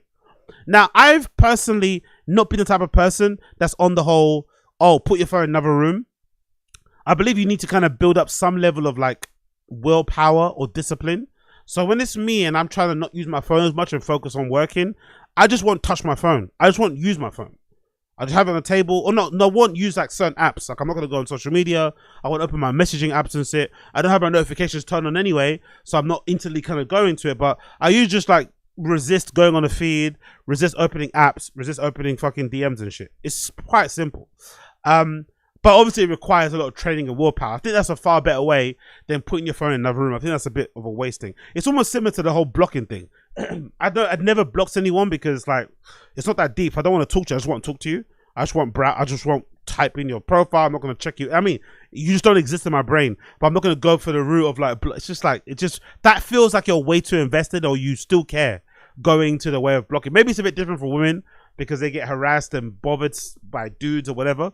But I think in general, I'd much rather be more disciplined or just be in the lane of like, hey, you don't even exist to me. That's why I'm not gonna go out of my way to kind of, you know, type your fucking username, click on your fucking profile, scroll down to, it's just too much options. So big up this phone. It continues. It's somewhere between a smartphone and a dumb phone.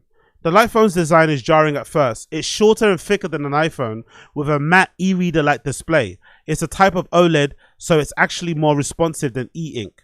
That's completely uninteresting in anything of your For You page. When you go to the home screen, you're greeted with a black and white text-based list of all the phone apps. There's no app store. It's not very long list because the phone is designed to offer most functionality it can without creating any distractions that keep us glued to our smartphones. Almost all of the apps available for the light phone come pre-installed, and when you first set it up, there's a phone app for making calls, sending messages, a note and a calendars app, plus an app for camera, alarms, podcasts, and music, and navigation. Personally, for me, I think there's too many already. If it was me, I would just have an app for pods, an app for music, a calendar, and messaging. That's it. Or maps. The rest of it I would leave out. Even a camera I'd leave out. It doesn't need a camera. That's what I'd personally do. But hey, maybe I'm different. There's also a shortcut to enable a phone's hotspot mode, also accessible through settings. Some of the apps have to be enabled and can be managed through the Light's phone's web-based dashboard, which you can access only from a tablet, laptop, or smartphone browser. But most of them come pre-installed. That may sound tedious, but the friction is the philosophy behind it. And I love this because I think, I'm just thinking now, you have to rate people, especially writers. Big up the writers out there. Maybe I'm going to be dabbling in that sometime in the future. Watch this space. But big up the writers out there. You have to really admire people who write books, fiction, non-fiction, who are able to do so without a ghostwriter. Because it must be so difficult in this era to actually sit down and type up words. That's probably why people love Substacks and shit and whatever. Because it takes a lot of work, a lot of dedication, a lot of self-discipline, a lot of fucking willpower to sit at your desk and type for a fucking, you know, whatever, you know, unspecified amount of time until you fucking hit your fucking word count limit without touching your phone, without browsing your feed, without quickly checking your DMs, without this, without that. It must be so difficult to do. But I guess phones like this can kind of help you along the way. Maybe it's a phone for the writers out there, for the workers out there. The left side of the phone has a dial, sort of like a digital crown for the Apple Watch, that you can press to turn the device's flashlight and rotate to adjust the phone's display brightness. It's more convenient than tapping any phone's lock screen to enable the flashlight. On the right side, there are also 2 buttons to adjust the volume, as well as the camera and home buttons. When you open up the camera or phone, you'll see the first and only time the phone's display actively has color. So that's fucking great, by the way. I love the tactile buttons. It almost reminds me of this push now I've been seeing with car design, especially car interior design. A lot of companies out there are now starting to offer cars that have, like, you know, tactile physical buttons for your air conditioning, maybe even a fucking wind up, you know, mechanism for the fucking window, and not having it all electric, because that actually feels better than actually having everything based on the screen. Obviously the screen thing they do on cars is mostly to save money, especially companies like Tesla. They have that one big tablet, not because it looks cool and because it's the most functional thing ever, but because it saves money. You don't have to actually, you know, make other bits and bobs on the dashboard to operate other things in the car. It all gets controlled in that fucking touchscreen. But, you know, when it comes to phones, you kind of would like to have a camera button. You kind of would love to have like a little scroller. You can kind of adjust the brightness. You kind of want these tactile buttons to kind of give you that feel, and also to not make you dependent on picking up the phone and looking at the screen. You can just kind of fiddle around with the side of the button to kind of get what needs to be done there. Continue. Say goodbye to the idle browsing and doom scrolling. When I carry my iPhone with me, sorry, every idle moment is an invitation for stimulation. Reading an article, checking DMs, I'll probably still forget to answer, scrolling TikTok until my eyes hurt, but that isn't possible with a light phone. I can take a photo and text it to a friend via SMS. It doesn't have RCS support, but I can't share it to social media. I can listen to music, but only if I've downloaded it locally and then uploaded it to my phone ahead of time, which I love, by the way. That used to be my routine. Remember, big up everybody that remembers the Apple, what was it the app called? It's called the Music Now. I think was it called iTunes? I forgot what it was called, but the app before Music Now. But I remember that process of like quickly downloading a fucking album, usually through a torrent, ripping it and putting it on your fucking iPod, making sure it was all kind of synced properly, making sure the formatting was correct, removing the fucking URL thing on the fucking album name, making sure everything was labeled the right way, and then syncing it to your fucking iPod and having it available so you can listen to it on your commute to work. Such a good time. Such a good time.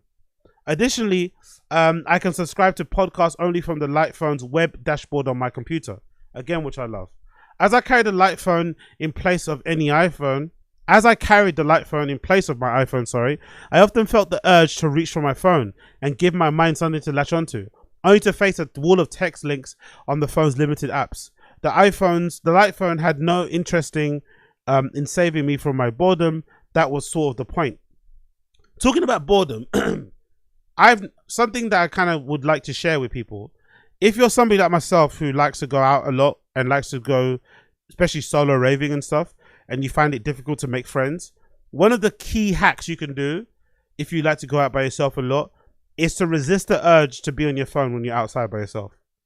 I've noticed when I did it, when I was very kind of disciplined, where I'd go to a club and I wouldn't take out my phone until I spoke to somebody or until whatever, at a certain point in the night, I noticed that I had way more actual interactions with strangers and ended up having some good interactions that led to maybe friendships and shit, whatever else it may be, or follows on social media.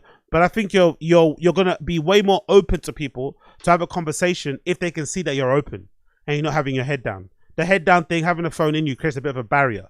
But if you're out and about and got your head up, you're looking around, you're smiling at people, you're admiring the fucking ambience, you're enjoying the beats, you're dancing, you're having a good time, and you're not on your phone, I've noticed that can kind of, in some respects, encourage more conversation with people. Really, really do. Especially in a packed dance floor. Especially in a packed fucking dance floor. So if you want a hack to try and make more friends in the club, don't take out your phone. Try and, order a drink and wait at the bar without touching your phone. Try and stand at the side of the club and watch the DJ play or admire the dancers around you without touching your phone.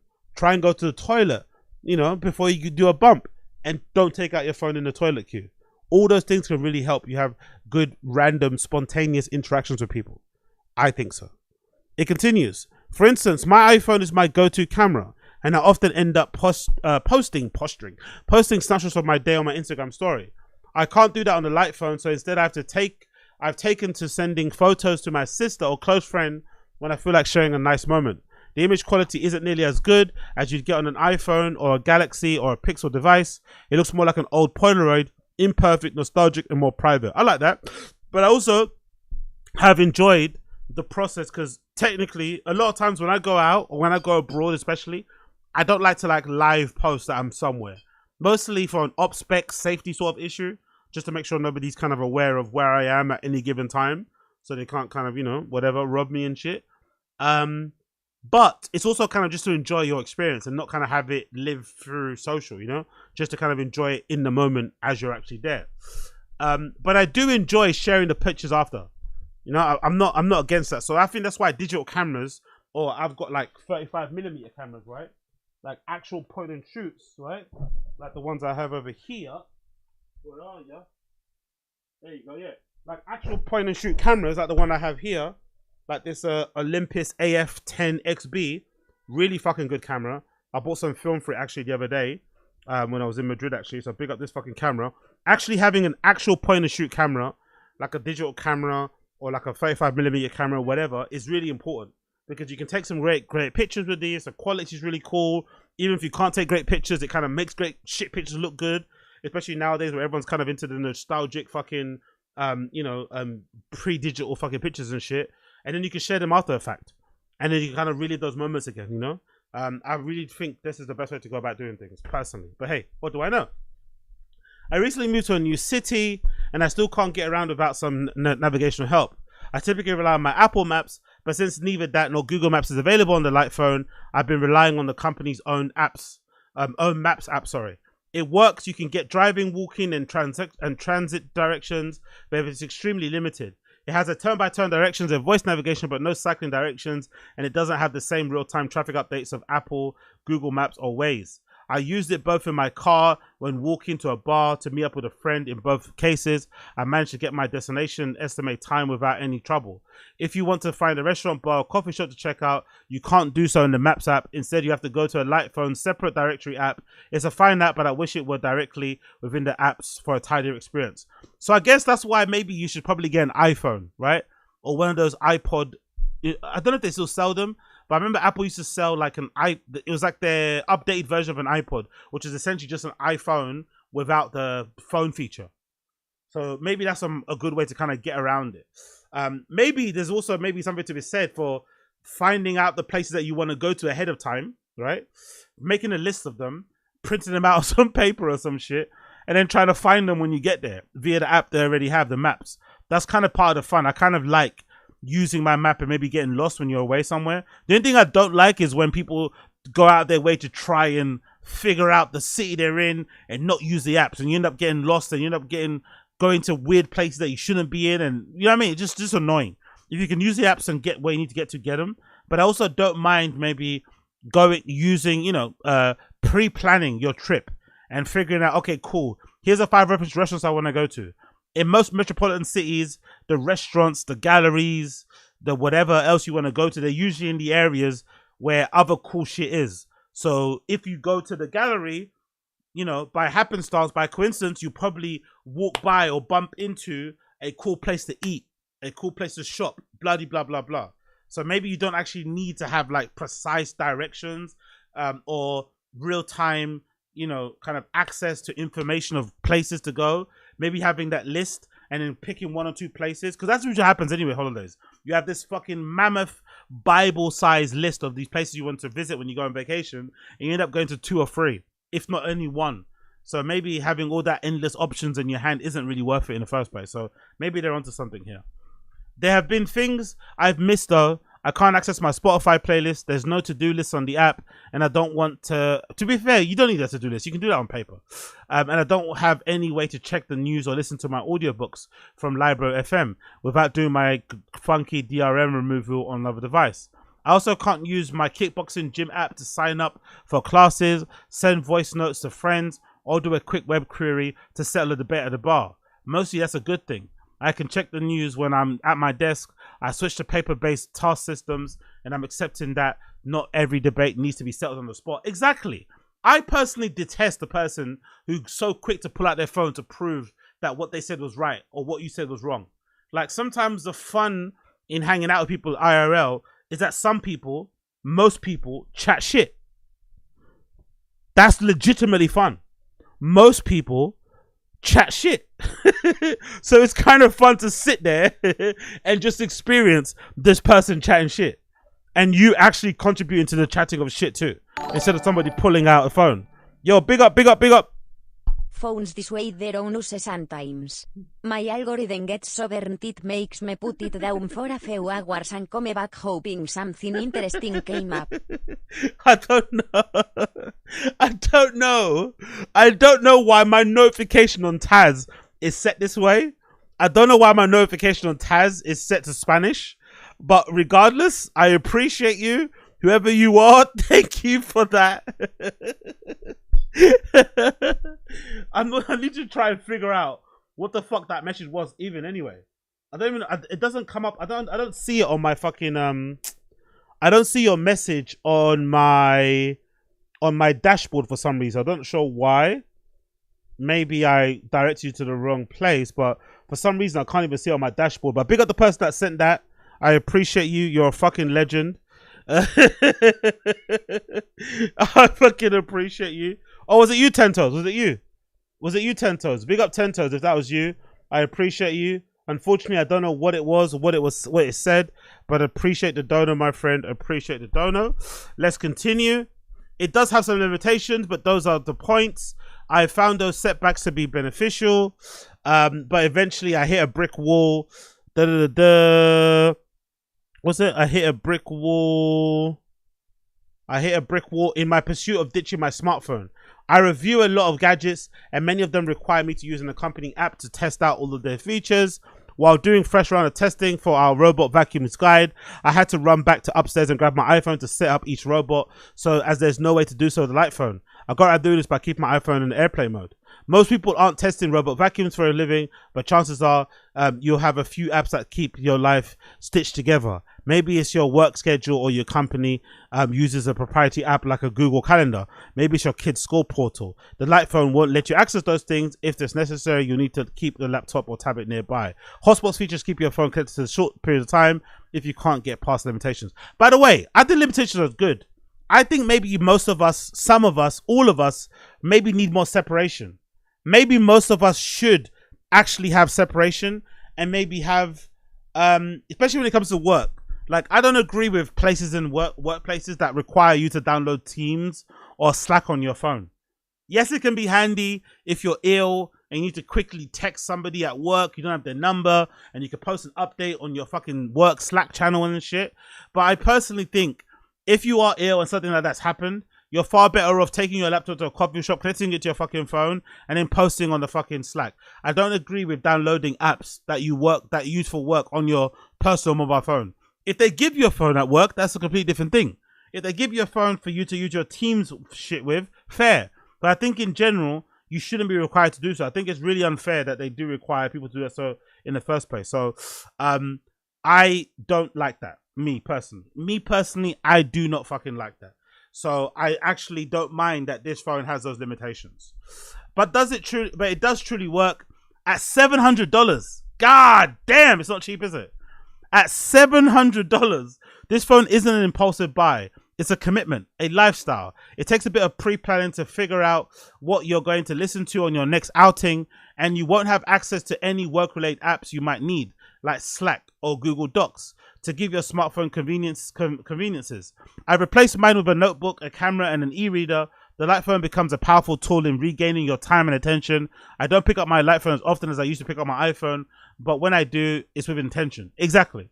That's what I want. That's what I'd want. Like, I would honestly, if I had a light phone, I would just keep all my social media apps on my iPhone and then use my light phone for day-to-day thing. And then when I wanted to use my little social media dopamine hit for the hour, like, you know, discipline yourself to maybe using social media for an hour at the end of your day or unwinding and shit, then you pick up your phone. That's what I would do personally. But any emergencies, any contact people need, if they need to call you directly, they can call you on a light phone. They can text you on your light phone. But in terms of social media stuff, feed stuff, internet browsing, doom scrolling, have your iPhone there that you use for 1 hour per day. That's what I would personally do. But again, what do I know? To finish this, there's actually a video I quickly wanted to check out of these guys called DHRME. And they basically had 1 day using the phone. The title of the video is Light Phone Free versus Dumb Phone Day 1. So let's hear what these two guys have to say about using the Light Phone Free IRL and how it kind of compared to a dumb smartphone. Let's see what they say. So the challenge we've set ourselves, guys, is that we're going to try at least a week with a dumbified phone. That's day one. This is day one. So modern smartphones have become this like dopamine slot machine, right? And it's becoming a problem. You know, people are having a hard time to focus and to concentrate. Basically get control over the device instead of the device controlling them. I must say, we're DHRME, dudes having rhythm and musical expertise, but we are looking at a couple of solutions today to the problem you just mentioned. Yeah. Let's start with yours. Yeah. So that's what you see right here. The Light Phone 3. First time we're using one of their products. First off, hardware. Beautiful device. When this came in, I was like, wow, that's a nice slab of phone. Yeah. But a compact, small. Nice and blocky. Right? Can stand on its own. Yeah. Yeah. I dig it because it's got this odd format, but it's still in a way very satisfying to look at, to use. It's got that grill on the front. You like that. You meet it. I kind of don't mind the look of it. I'm not gonna lie. It kind of looks like a speaker. It kind of looks like that other AI phone, the orange one, the TaskRabbit thing. But I quite like the design of it. I'm not gonna lie. I quite like the design of it. It's kind of a weird shape, so it's not really meant to be maybe held like a phone for a long period of times. It's more like a cubey, blocky. It's more like a cubey rectangle than an actual rectangle type of thing. So it's not really built for scrolling. But I quite like it. I'm not gonna lie. Immediately you were like, hey. It was my HTC days are coming back to me. Yeah. HTC One M6, I think. I'm not sure of the model number, but yeah. Oh man, so pretty. And the screen, it has an OLED screen, by the way. Yeah. It has this matte finish, which reminds me of my MacBook Pro. Yeah.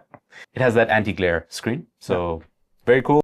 Yo, big up on 10 Toes. Love my local disco for enforcing the no phones rule. They had to tell my girl to put it away this weekend, and all P could do is haha. Yeah, exactly. I think a lot of clubs need it. I don't really, again, I'm not for the whole rules thing. There's too many rules now in clubbing. I feel like every fucking club, every fucking promoter has a fucking code of conduct that almost kind of makes you feel like a fucking child when you're going raving. But I do think once it's enforced and you go to these type of places and then you compare them to places that don't really give a fuck, you see the difference and you see why they're important. Because, you know, just the mere fact of somebody covering your phone lens, in my experience, drastically reduces the time that you're on your phone. Which is weird because I don't really record stuff. I'm not really a big recorder of clips in clubs. I find it quite, you know, waste of time. I'm not really ever going to watch them back again.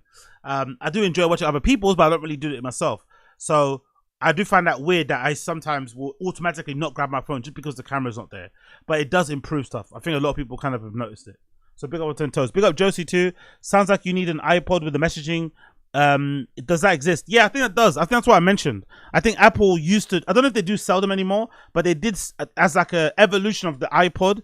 Apple did have these like iPhone like phones that just didn't have a SIM card in it. So it basically has the ability to connect with your fucking, no, sorry, it didn't have a messaging or phone app. It has a SIM card because obviously if you need to download it via the fucking Apple Music. But regardless, I think it started off as being a phone that didn't have a SIM card and just had a music player and obviously the ability to browse and a Safari browser and shit. But that obviously didn't really take off. But I much prefer the iPod design anyway. An iPod with a fucking click wheel that was a really standalone fucking music player. And I'm sure there are people now, I'm pretty sure I saw somebody hack an iPod and have it run fucking Spotify. And I'm assuming maybe attach some sort of Bluetooth dongle so you can kind of, you know, listen to stuff via streaming and shit. But I'm pretty sure I saw somebody do it. Cool. Has a couple of buttons around. So up top, you have a power button. So very much iPhone, what is it? 5, 4, those models. It does double as a fingerprint scanner, but that one's not enabled yet. So that has to be released still. There's a little scroll wheel on the left side. I thought, cool, I could do like volume controls and stuff. No, it's for the brightness of the screen. I love that. I'm not gonna lie. I love that. That looks ergonomic. That looks aesthetically pleasing. It kind of fits directly in your hand. I love that little flywheel. I love that little wheel that kind of adjusts the brightness. That's a very clever design there. And if you click it, you know, you can turn on the flash, that kind of stuff. They are going to allow people to change that function in the future. So that's coming. And then on the right side, you have three smaller buttons. One of them, the one that's furthest out, is the camera button, actually. So it's used, to open the camera, as well as it's a shutter button. And then the two smaller buttons are volume, up and down. And the middle one is what they call a menu button. So it just basically takes you to the menu. USB Type-C, pretty standard. Wireless charging? Don't think so. No, because it's metal back, I think. Right. And it would not actually fit into the whole concept of life being, you know, buy something for life, it's a tool, but don't.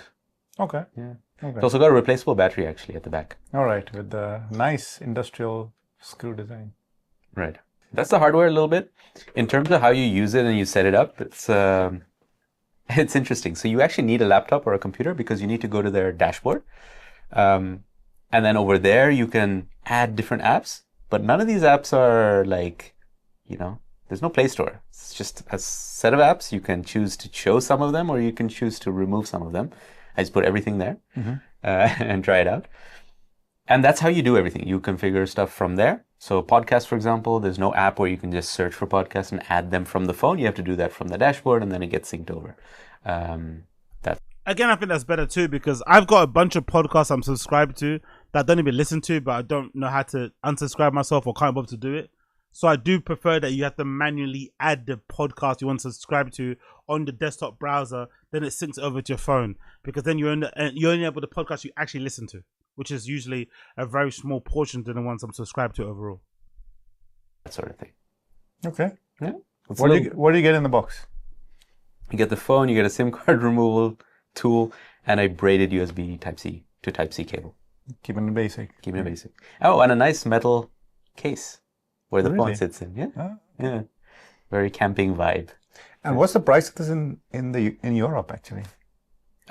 So I think we only have the dollar price because it's only available from the US for now. Yeah. But it's $5.99 for pre-orders, but it is $7.99 is the original price. Yeah. That's it ain't cheap. Yeah, exactly. Yeah. It ain't cheap for a bare bones phone. I wanted to do that on purpose, making it really expensive so that if you bought it, you would actually use it like a light phone. You would actually be implored or be encouraged to tether yourself away from a smartphone. I wonder if that's the reason. because $700 is a lot of money, isn't it? It's a lot of fucking money. But big up the light phone, big up the blood clot light phone. Great to hear, great to see, great to hear, great to see. Last topic before I leave you. Guys. I want to quickly touch upon this Tankz Young Spray situation. So I mentioned this previously regarding Tankz, who's a content creator here in the UK, who does some great things. Went recently on Young Spray's podcast, who's a former UK rapper turned podcaster now, who has a very popular podcast here in the UK, kind of does crazy shit as well. Loads of controversial conversations and argy-bargy type of shit. Yeah, Tankz went on that pod, and unfortunately had a bit of a run-in with Young Spray, the host, the founder, whatever, of that podcast, that went viral, and that kind of didn't show Tankz in a good light, because essentially Young Spray, in the words of the Americans, marked Tankz out. And I mentioned it previously on the Random Show stream that I was disappointed, because I feel like most people out there, especially in content creations, are way too scared of physical altercations, especially the ones that talk for a living, right? I find that the ones who talk for a living don't seem to be comfortable getting into physical altercations with people who maybe aren't too impressed or maybe aren't too happy about the things they say.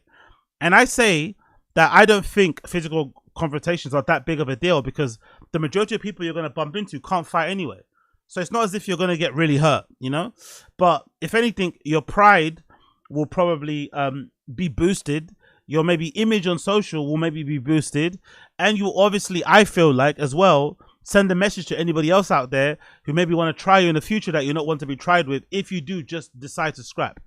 And I say that only to say, because I think all men, as I made the point the other day on the Random Show, should have things that they're willing to crash out for.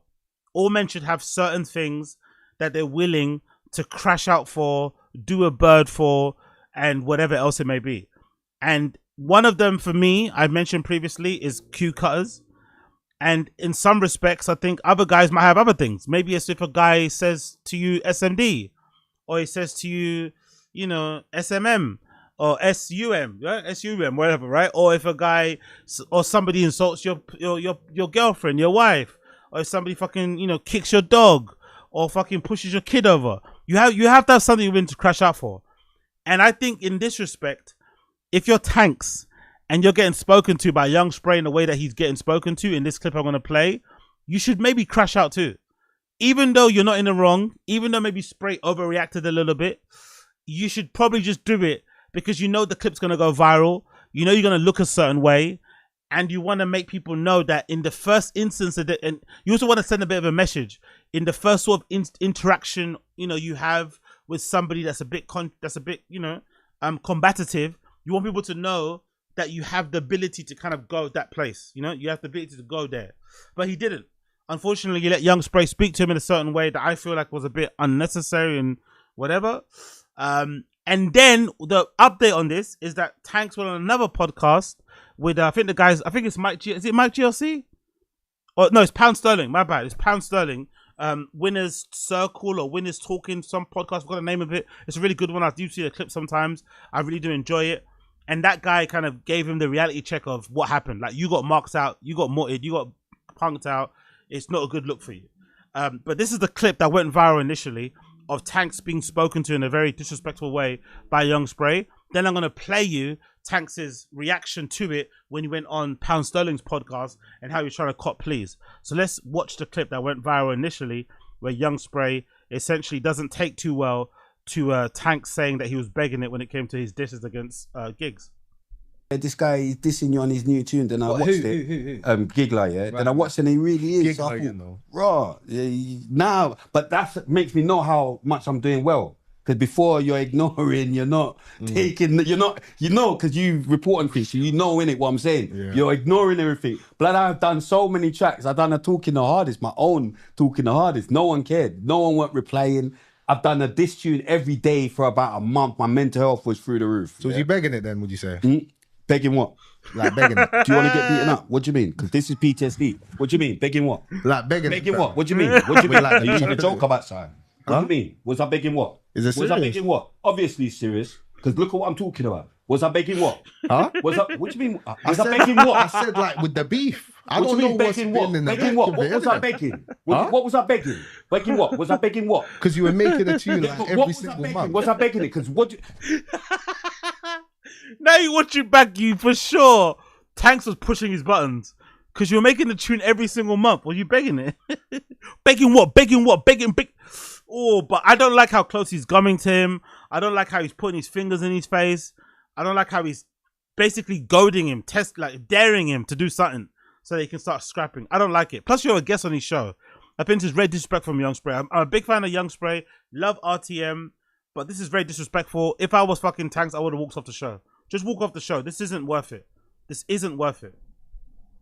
Was I begging what, bro? Begging What was like, I begging? Was you begging like the fucking? Was you begging like a confrontation? with him? No, but when you were saying earlier, was I begging a confrontation with him? Yeah. Do you fucking understand what he's fucking saying? What do you mean? I don't know How what's could I be going on begging right a now. confrontation with someone? Huh? Don't let me say too much. Like, are you stupid? Because you actually know everything. I don't. So what do you mean? I don't What know, do you mean? bruv. Was I I was begging? gonna- Big up on 10 toes. What does begging it mean? Begging it in the UK slang kind of means like licking ass. Kind of means like licking ass. Basically how Brendan is with Joe Rogan. You're begging it, you know? Like always mentioning their name. Always name dropping who like some famous person that you know. That's what begging it means basically. It's kind of self-explanatory. That's what begging it means. No, let me ask you a question. Don't bring no one if they're not governed. If they're not governed, don't bring it. Begging it is kind of like clout chasing, essentially. Don't bring it. Bro, please sit back. Please sit. So that was what happened, right? Tankz didn't come off the greatest there. Spray also didn't come off the greatest too, to be honest. Talking to a guest that way, flipping that way, not giving the benefit of doubt. Cause I don't think Tankz meant to be disrespectful, but obviously Spray and the whole gig situation is very sensitive to him. It's kind of a sore subject. So it's understandable why he would flip out that way. But I don't think Tankz did that intentionally. You know? I don't think so. Anyway, Tankz went on to Pound Sterling's podcast and they spoke about it. And he's tried to cop pleas about the whole situation. The title of the video is Heated, Tankz clashes with Pound over his thoughts on getting batted up by Spray. And batted up in UK slang is basically another way of saying getting marked out. So this is Pound Sterling kind of telling Tankz in no uncertain terms, no, you got batted up. You got marked out. And I guess Tankz is probably arguing, no, I didn't. It's all fun and games. It's not that serious. It's like, bro, maybe it's not that serious to you, but it does look kind of wild that you let someone speak to you that way. Obviously, there's nothing really he could have done in that situation because he probably would have got weighed in by everybody in the studio because everybody there is like, you know, a Young Spray fan. Chronic, there's another angle where Chronic looks like he was ready to kind of jump in and kind of give that guy Tankz a fucking 2-foot challenge if he tried to, you know, swing a fucking Spray. And I'm sure fucking Pinky and the other guys would have fucking jumped into. So he probably would have left there with, you know, lumps and bumps. But like I said before, a man has to have something you're willing to fucking crash out on. And I think being spoken to in that way has to be one of those type of things. You know, that's a little bit too much. But let's hear what Panson has to say about the situation. And Tankz as well. Still going off. Yeah, I think so. It wouldn't have stopped. It's still be going on. It was viral the other day. He went over to RTM and you kind of got into I won't call it a confrontation, but you got confronted slightly because you said something. I wouldn't call it a confrontation, but you got confronted. It was a confrontation. Maybe you could call it an altercation, but it was, whatever it wasn't good. It wasn't a good chat, by the way. It wasn't a good chat. You said you didn't know about certain things and, you know, you got kind of, well, badded up. Let's just say it. Yeah, exactly. Thank God. Kind of badded up. And then the camera pans to him in those shorts again. The camera pans to him in those shorts. We got Tankz, man. Bless him. Because, again, like, is he at fault for not matching Spray's energy when he really didn't intend to say what Spray thought he said? Like, is he at fault? Can you... Now I'm trying to argue the other side. I'm trying to be a contrarian. Like, can you really say he got batted up just because he didn't match somebody's energy? Like, if somebody comes to you on some fucking fighting shit because they misinterpreted what you said, should you fight them just because they tried to fight you? Or should you try to de-escalate? Like, I already mentioned before, like, how much I don't like that within the black podcasting space, within this urban space, there's so many splits. right? Big podcasts that were great at one point, like that Math Hoffa one in the barbershop was a great one. Then he doesn't really do well or do good by his fucking co-host and end up leaving because he's stealing money or not paying him enough. But we can never reconcile. It always ends badly. People go on a fucking hate fucking promo tour about you. You beef through fucking pods and interviews and shit, sending fucking subtweets and whatever else it may be on tweets and messages. It can never just be worked out without any sort of like dissing or violence. So maybe Tankz did a good thing there by just kind of de-escalating the situation. But optics-wise, it still looks shit, innit? Because Spray was really talking to him in a very disrespectful, dehumanizing, whatever way, you know? I didn't like it. So I think at least in that situation, Tankz got to stand up for himself a little bit and kind of match Spray's energy and kind of call his bluff. Because I think a lot of these guys, you know, yes, they kind of have a certain image, but when the push comes to shove, what's really going to happen? You know, what's really going to happen? Let's be real. So maybe Tankz would have come out of it looking great because he did match Spray's energy. Would have got a lot of credit for it, even if he quote unquote would have lost. What really happened over there for that? What makes you say I got batted up? I told you. Exactly. I'll beat you up. Exactly. Again, and let me touch that again and watch what I'll do to you, and things like that. In my eyes, that's like batted up. Now, I'm not saying you're in the wrong, but to the outside looking in, man to man, a man can't speak to another man like that and it not be interpreted in that kind of way. It's kind of wild. We live in this world, isn't it? Like where you can be like, I get Tankz's reaction. I understand, like you have your right to not react to somebody that way and kind of de-escalate the situation. But then you can't turn around and be offended or be taken aback and surprised when somebody interprets it as you getting batted up. Because it was. You got batted up. How are you interpreting it a different way when that's what happened? Like, what else happened? You know? You can't have it both ways. You can't be against doing that sort of shit and try and talk through your situation and issues and let someone maybe say some flagrant shit to you, but then not be happy when somebody interprets it as somebody says flagrant shit to you. What happened. You dealt with it the way you dealt with it, but you have to accept that some people are going to view it as you got batted up. It's not a big deal. It just is what it is. That's why I would call it getting batted up. But just to add to that, right? I personally, I know he's saying it like that, but I wouldn't really personally say that you got batted up because I saw another angle, you know what I'm saying about the video? So I saw like a behind the scenes angle where your demeanor didn't change. You were sitting there because I don't agree, man. That other angle doesn't make it look great either. Because if anything, that other angle makes it look like he was pinned in the corner. This is the other angle he might be talking about. This is the other angle where, I'm not going to lie, it makes it look like he was pinned into a corner.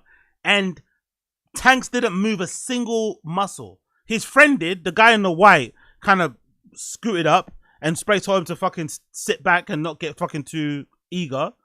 And look, Chronic's body language, he's leaning forward. He's ready to go. If Tankz did something, he's ready to fucking jump in and back Spray. But Tankz didn't once move, shuffle, you know, match fucking Spray's body language. Zero. It kind of makes Tankz look, this angle makes Tankz look way worse. I'm not going to lie. Fucked up. Because you on the mind game stuff. I don't know. No mind game. No mind game. It's real. It's real. This ain't even going to go out. This ain't even going to go out. Now you know this ain't going to go out. So it's that dangerous. This ain't even going to go out. That's how dangerous this is. I did not know. That's how dangerous this is. What do you mean I'm a begging? What do you mean I'm a begging? No, stop saying that. Stop fucking. Because I'm telling you the truth. Am I lying? I did not know, but I never knew. No, but can I say something? Like, and he's copping pleas. I didn't know, man. I'm so like I'm surprised he didn't say I'm sorry.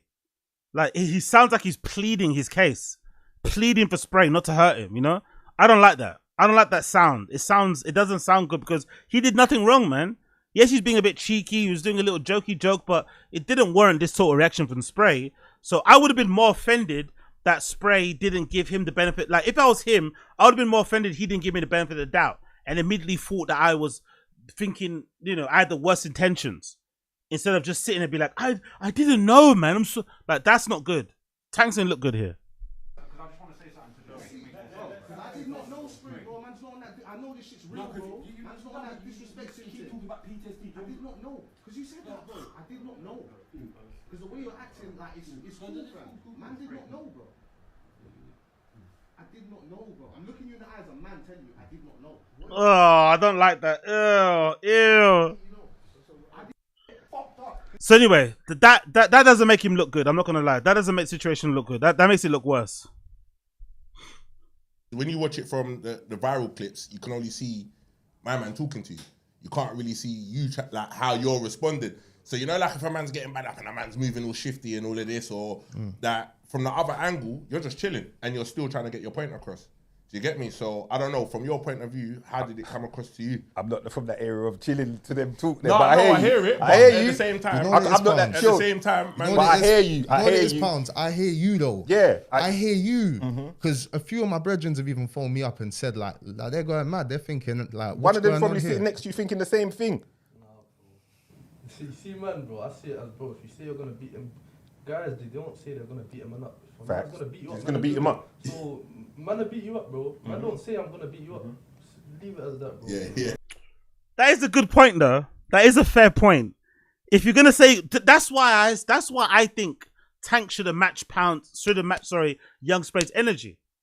Because so far we've heard again, as much as I like Young Spray as a rapper, he does do a lot of barking. We haven't heard him put any hands and feet at anybody so far. We've heard what happens when he got in that altercation with Giggs, but that's like a long thing. That's like an older guy thing. I don't really know the details, but that was a bit crazy.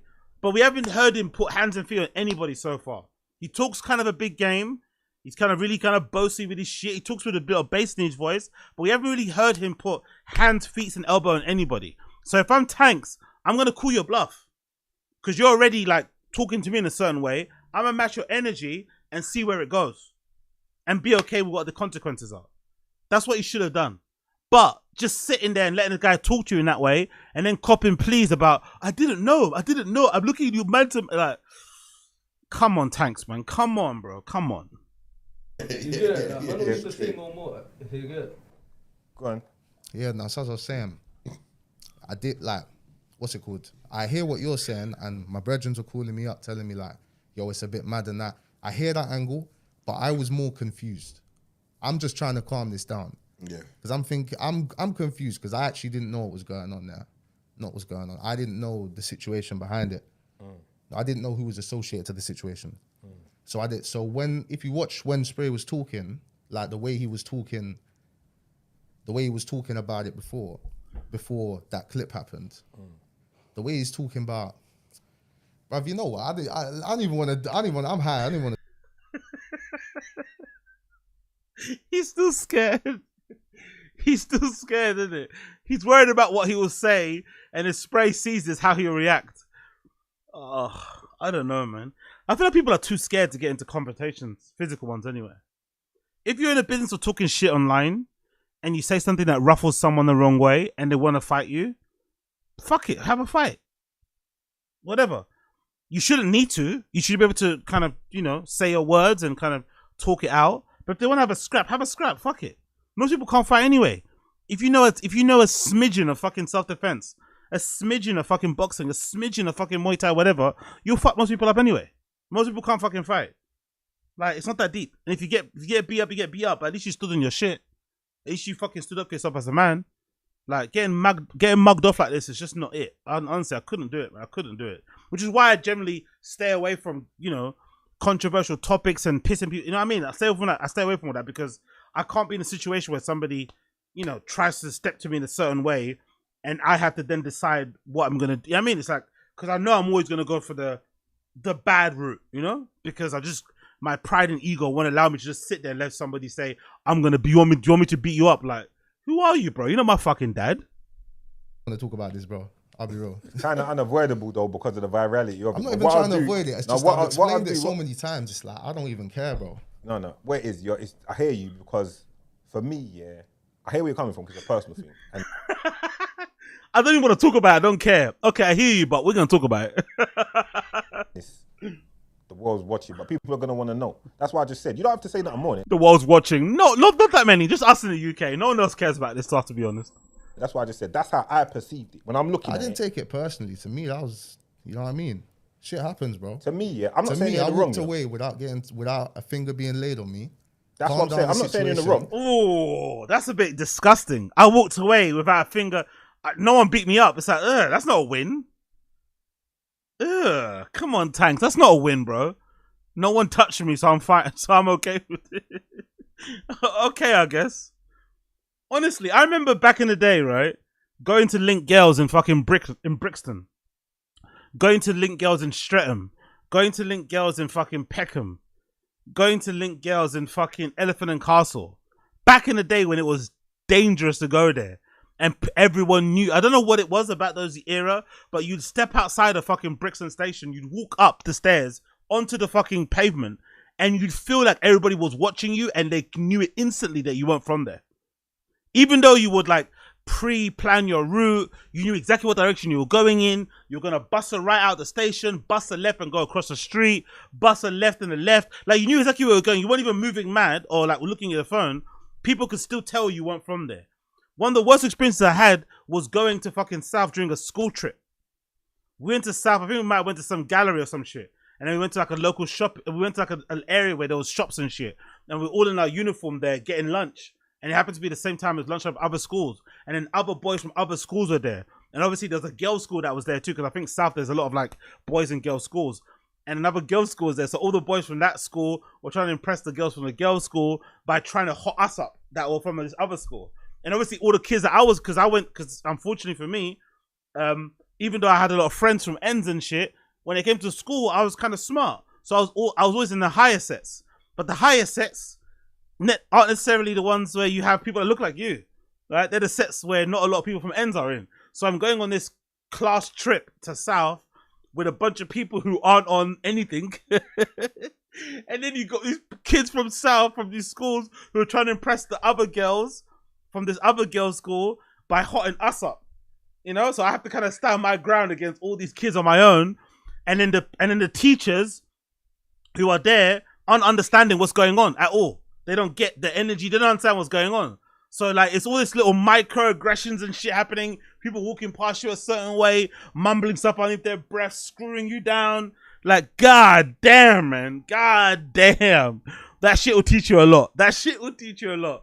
But you never left those places with your life intact and thought it was a win. Actually, you felt like you got mugged off. Even when somebody looked to you a certain way and you didn't match their energy. Because there's no one around you to help. No one around you to fucking back you up. You felt disgusting. You know what I mean? You felt like a PUSSY. Even though you weren't, really, technically, you'd feel like it. So, Tankz saying it was a win, despite him being barked at by spray like that, it's heartbreaking. I'm not going to lie. I'm just saying my point. Like, yeah, go on then. Calm down the situation. Still kept the relationships intact because I want to like. I wouldn't want the relationship. No more. Exactly. That's fair. Exactly. I wouldn't want the relationship. No. Exactly. Don't talk to me that way. Nah, exactly. Big up pound sterling. I don't want that relationship either. I don't want that. But to be fair, I'm not sure if pound sterling is projecting here. Does pound sterling have an issue with spray? Are him and spray not good? I don't know about the law. Maybe this is why he's projecting some of his whatever. Maybe this is why, but yeah, Tankz bragging that he still has a relationship. Like what? So you're gonna go back on that show after getting hotted up like that? When I found out the context, I realized after when we had the break that reaction was completely warranted. This is what I'm gonna say to you separately. This is what I'll say to you on that. And this is not me. Like me and him ain't best of friends. But what I'd say. Okay. That explains why he's saying what he's saying. Then him and Spray aren't on good terms, so you know he's obviously gonna not be a fan of Spray and what he does. But still, he could probably be objective. I think Tankz is bug. Maybe it's an age thing. How old is Tankz? Is that 23, 22? Maybe? I don't know, man. Someone talk to you that is still a bit mad. I'm not going to lie. Use this. Just as like, there's viral moments and there's viral moments outside looking in. So I don't know, like, where the line is for you lot. When it comes to internet thing, I don't know where the line is for viral moments, but I would just say that as you're a younger man for us still, but as men, we didn't get. You're allowed to leave, or you're allowed to leave the room, or get up and walk away. Exactly. I'm not letting my son. I'm gonna tell my son, don't let a man talk to you like that. Exactly. And if he does, You haven't got to fight him. You haven't got to do nothing because he might be a bigger, badder man for you. There's always someone badder for someone else. You might not even want to fight. You might think you're not even worth me fighting because I broke you up. Whatever the reasons. You could have felt however you felt. But I would just say, for the sake of a viral moment, my mum didn't raise me and my dad didn't raise me to sit here for a man to talk to me like that. Exactly. Now, it's not taking anything away from you. Mm. I'm just saying that's my opinion on it. Like, I wouldn't want the relationship after that. I think people sometimes take this internet thing too much for a joke. Like, not you. I'm talking on the other side where they think they can talk to people anyhow they want. And you know what this reminds me of? That fucking Barstool Sports clip with what's his fucking name? El Presidente barking at that employee. You work for me, bitch. Shut your fucking... Like, bruh, no, there's no job in the world, no matter how much they're paying you, where I'm willing to let someone talk to me that way. And to be fair, though, to give me a bit of criticism, that probably is a reason why I haven't, you know, hit the heights I should have hit in terms of my career. That's probably why I didn't get to certain places, didn't secure certain jobs, haven't been in certain rooms, because I'm not willing to kind of like swallow that sort of shit. Pause. I'm not willing to do that, right? And I've had many, I won't say many, but I've had 1 or 2 altercations with certain people where it's probably done a lot of damage to me, reputationally wise, that I'm not even aware of, not even conscious of. Maybe some people don't even like me because of certain things they've heard that I've kind of done or said about certain people. But I just can't, nothing in my fiber, in my body, in my soul can handle being spoken to or being treated in a way by somebody and accepting it just because they're higher up than me in a clout ladder or they're my quote unquote boss. I just can't accept that. And I personally think somebody that uses their position like that to talk to you in that sort of way is a piece of shit anyway, that you shouldn't be, you know what I mean? You shouldn't want to be friends with. Personally, you shouldn't want to be kind of associated with in the first place. That person's a real piece of shit if they try and go out of their way to speak to you in a certain way and try and get away with it because they pay you because of this or because of that. Fuck that sort of shit. It's not worth it. Plus it's Tankz, man. He's got a popping channel. Tankz' channel is doing bits as well. I watch his shit all the time. You don't even need Young Spray like that. You know what I mean? He's a dinosaur in all respect, you know, intended. He's an older dude. He's doing things in his lane, his way. You don't even need his cosign or his endorsement. I don't think so. You can do your own thing respectfully, but you don't need to allow people to talk to you that way. You got to defend yourself and stand up for yourself a little bit. Do whatever they want and we'll put it in the name of virality. And that lives forever now. My parents didn't fly over from, my granddad didn't come over from Grenada. My granddad didn't come over from Jamaica. My mum didn't go and work. And for a man to talk to me and then put it in the name of viral. He's invoking the spirit of his ancestors now in a disrespect. Nah. But with you, I would say you're young, so it's just a learning experience for you. And it depends what you want. That's why I asked you what is a viral, how important is a viral moment? Because I could look at it, viral, sick. Or I could look at it and be like, my ancestors didn't go through all of this for me to have. That's true, because how far are you willing to go? Are you willing to accept somebody slapping you in the face for the sake of virality and not swinging back because you don't want to go to prison and enjoy the virality? Because someone could say that. Someone could say, hey, I'm okay with a man slapping me, mushing me in the face, but not replying, you know, or not fighting back because I want to gain from the kind of virality of that clip. I want to be around and stream. I want to make a video and take advantage of everyone kind of trying to, you know, find out what's going on and shit. Me personally, I couldn't do it, but I see some people that could. Have them kind of viral moments, bro. And I'm not trying to, I don't want you to feel any kind of way. I welcome you into this podcast with love. You understand? You was coming before this. You see what I'm saying? But I'm just saying to you, what I would say to my son, that's not that far from you, from your age. Like, there's a fine line. That's why when you said the relationship and all of that, I'm not even knocking him because he might have felt some kind of way about what you said and thought that you knew what he was saying and whatever, but it's a fine line. But let's move on from that. Exactly. I said the same thing too. I get why Young Spray replied the way he did or acted the way he did because he felt offended and he felt slighted. He's got every right to feel that way. I just didn't like how Tankz allowed him to talk to him that way. That's the thing. Especially because he didn't mean what he said with a bad intention. You know? He didn't mean it at all. You knew he didn't. So that's why I didn't enjoy too much. But hey, it is what it is, I guess. Don't want to make anything awkward. Yeah. But I just It's had not to. even awkward. I think you're just dragging it way out of proportion, bro. I bet you other people won't think that. I don't think but so. that's the thing. Doug doesn't think so. No, but A no, lot what of I mean is, people- in terms of dragging it out of No, proportion. he don't think I'm dragging it out of I proportion. don't, because I get what he's saying, you're because but I'm saying I think like I hear what you're saying, but you've just gone on a whole rant there, like not a rant, but telling me facts. I agree partly with it, but I think you're dragging it way too much. If it's just a learning lesson, if it's a part of learning, part of growing up, is it really that deep? Is that not a part of just growing up? Like,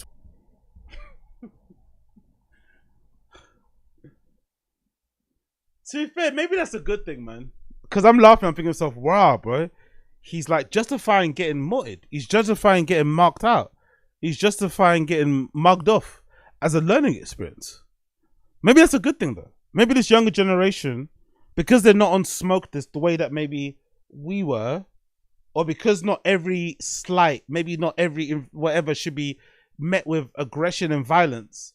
Maybe that's why they're further in their careers. Maybe that's why Tankz at his young age is doing so well, because his ability to like not respond in those instances the way that maybe I and people from my generation would have responded. Maybe that's why. Maybe he's onto something. Maybe this is where we should be going as people. Maybe. I don't agree. I'm trying to make sense of it, but god damn, he's really okay with being spoken to that way. It's like, oh, okay, cool. I don't think he is, by the way. I think he's more scared of a young Spray. If I'm being honest, and again, I like Tankz, but I think he's only making these excuses because he's probably scared of Spray. Which is understandable because he's an older guy. And he's muscular and he's tall and shit, so he's afraid of that shit. When really and truly, when you get older, you realize that usually the bigger they are, the harder they fall anyway. And usually someone that, most people can't even fight. Do you know what I mean? So it's like, it's not even that big of a deal.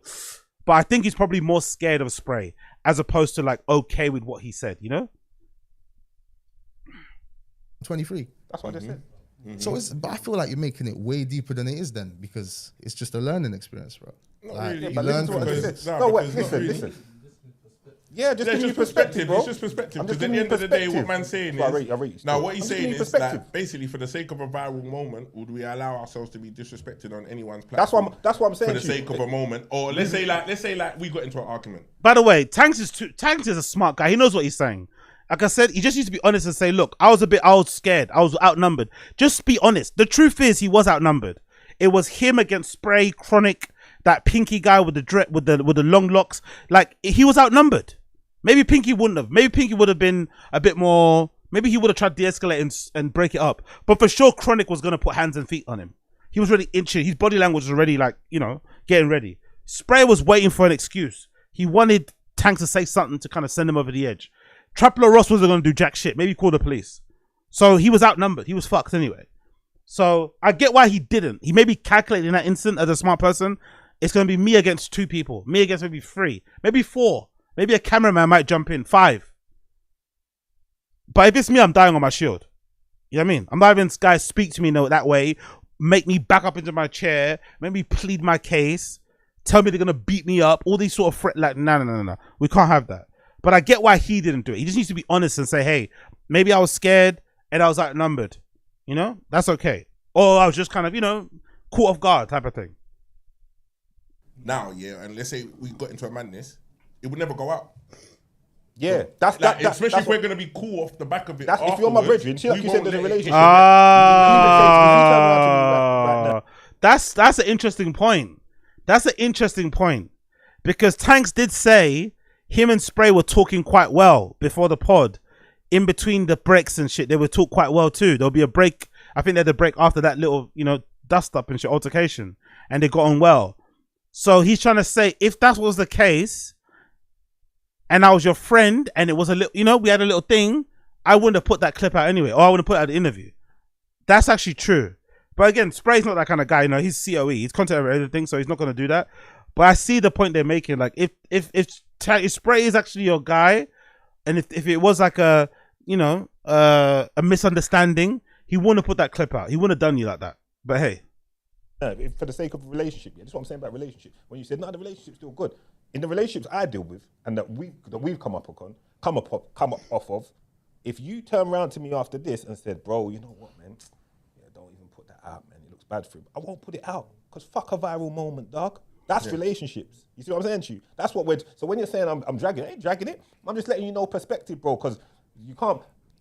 We're letting the audience know as well. People are losing certain. People go with this thing now of everything. No, but it's all for clout. It's all for views. It's all for this. And then it's like you let any and it's not, see you shake it because you know the thing. It's not. Yeah. That's what I'm trying to say. So I'm not dragging it, bro. No, we're not dragging it. I'm We're not not trying to dragging make it. man That's look anyway. No, We're just no, talking no. on a real perspective. Bro. Like, I'm just saying, I feel like it's just. I still feel that. No, go ahead, bro. Push the mic slightly towards him. That's it.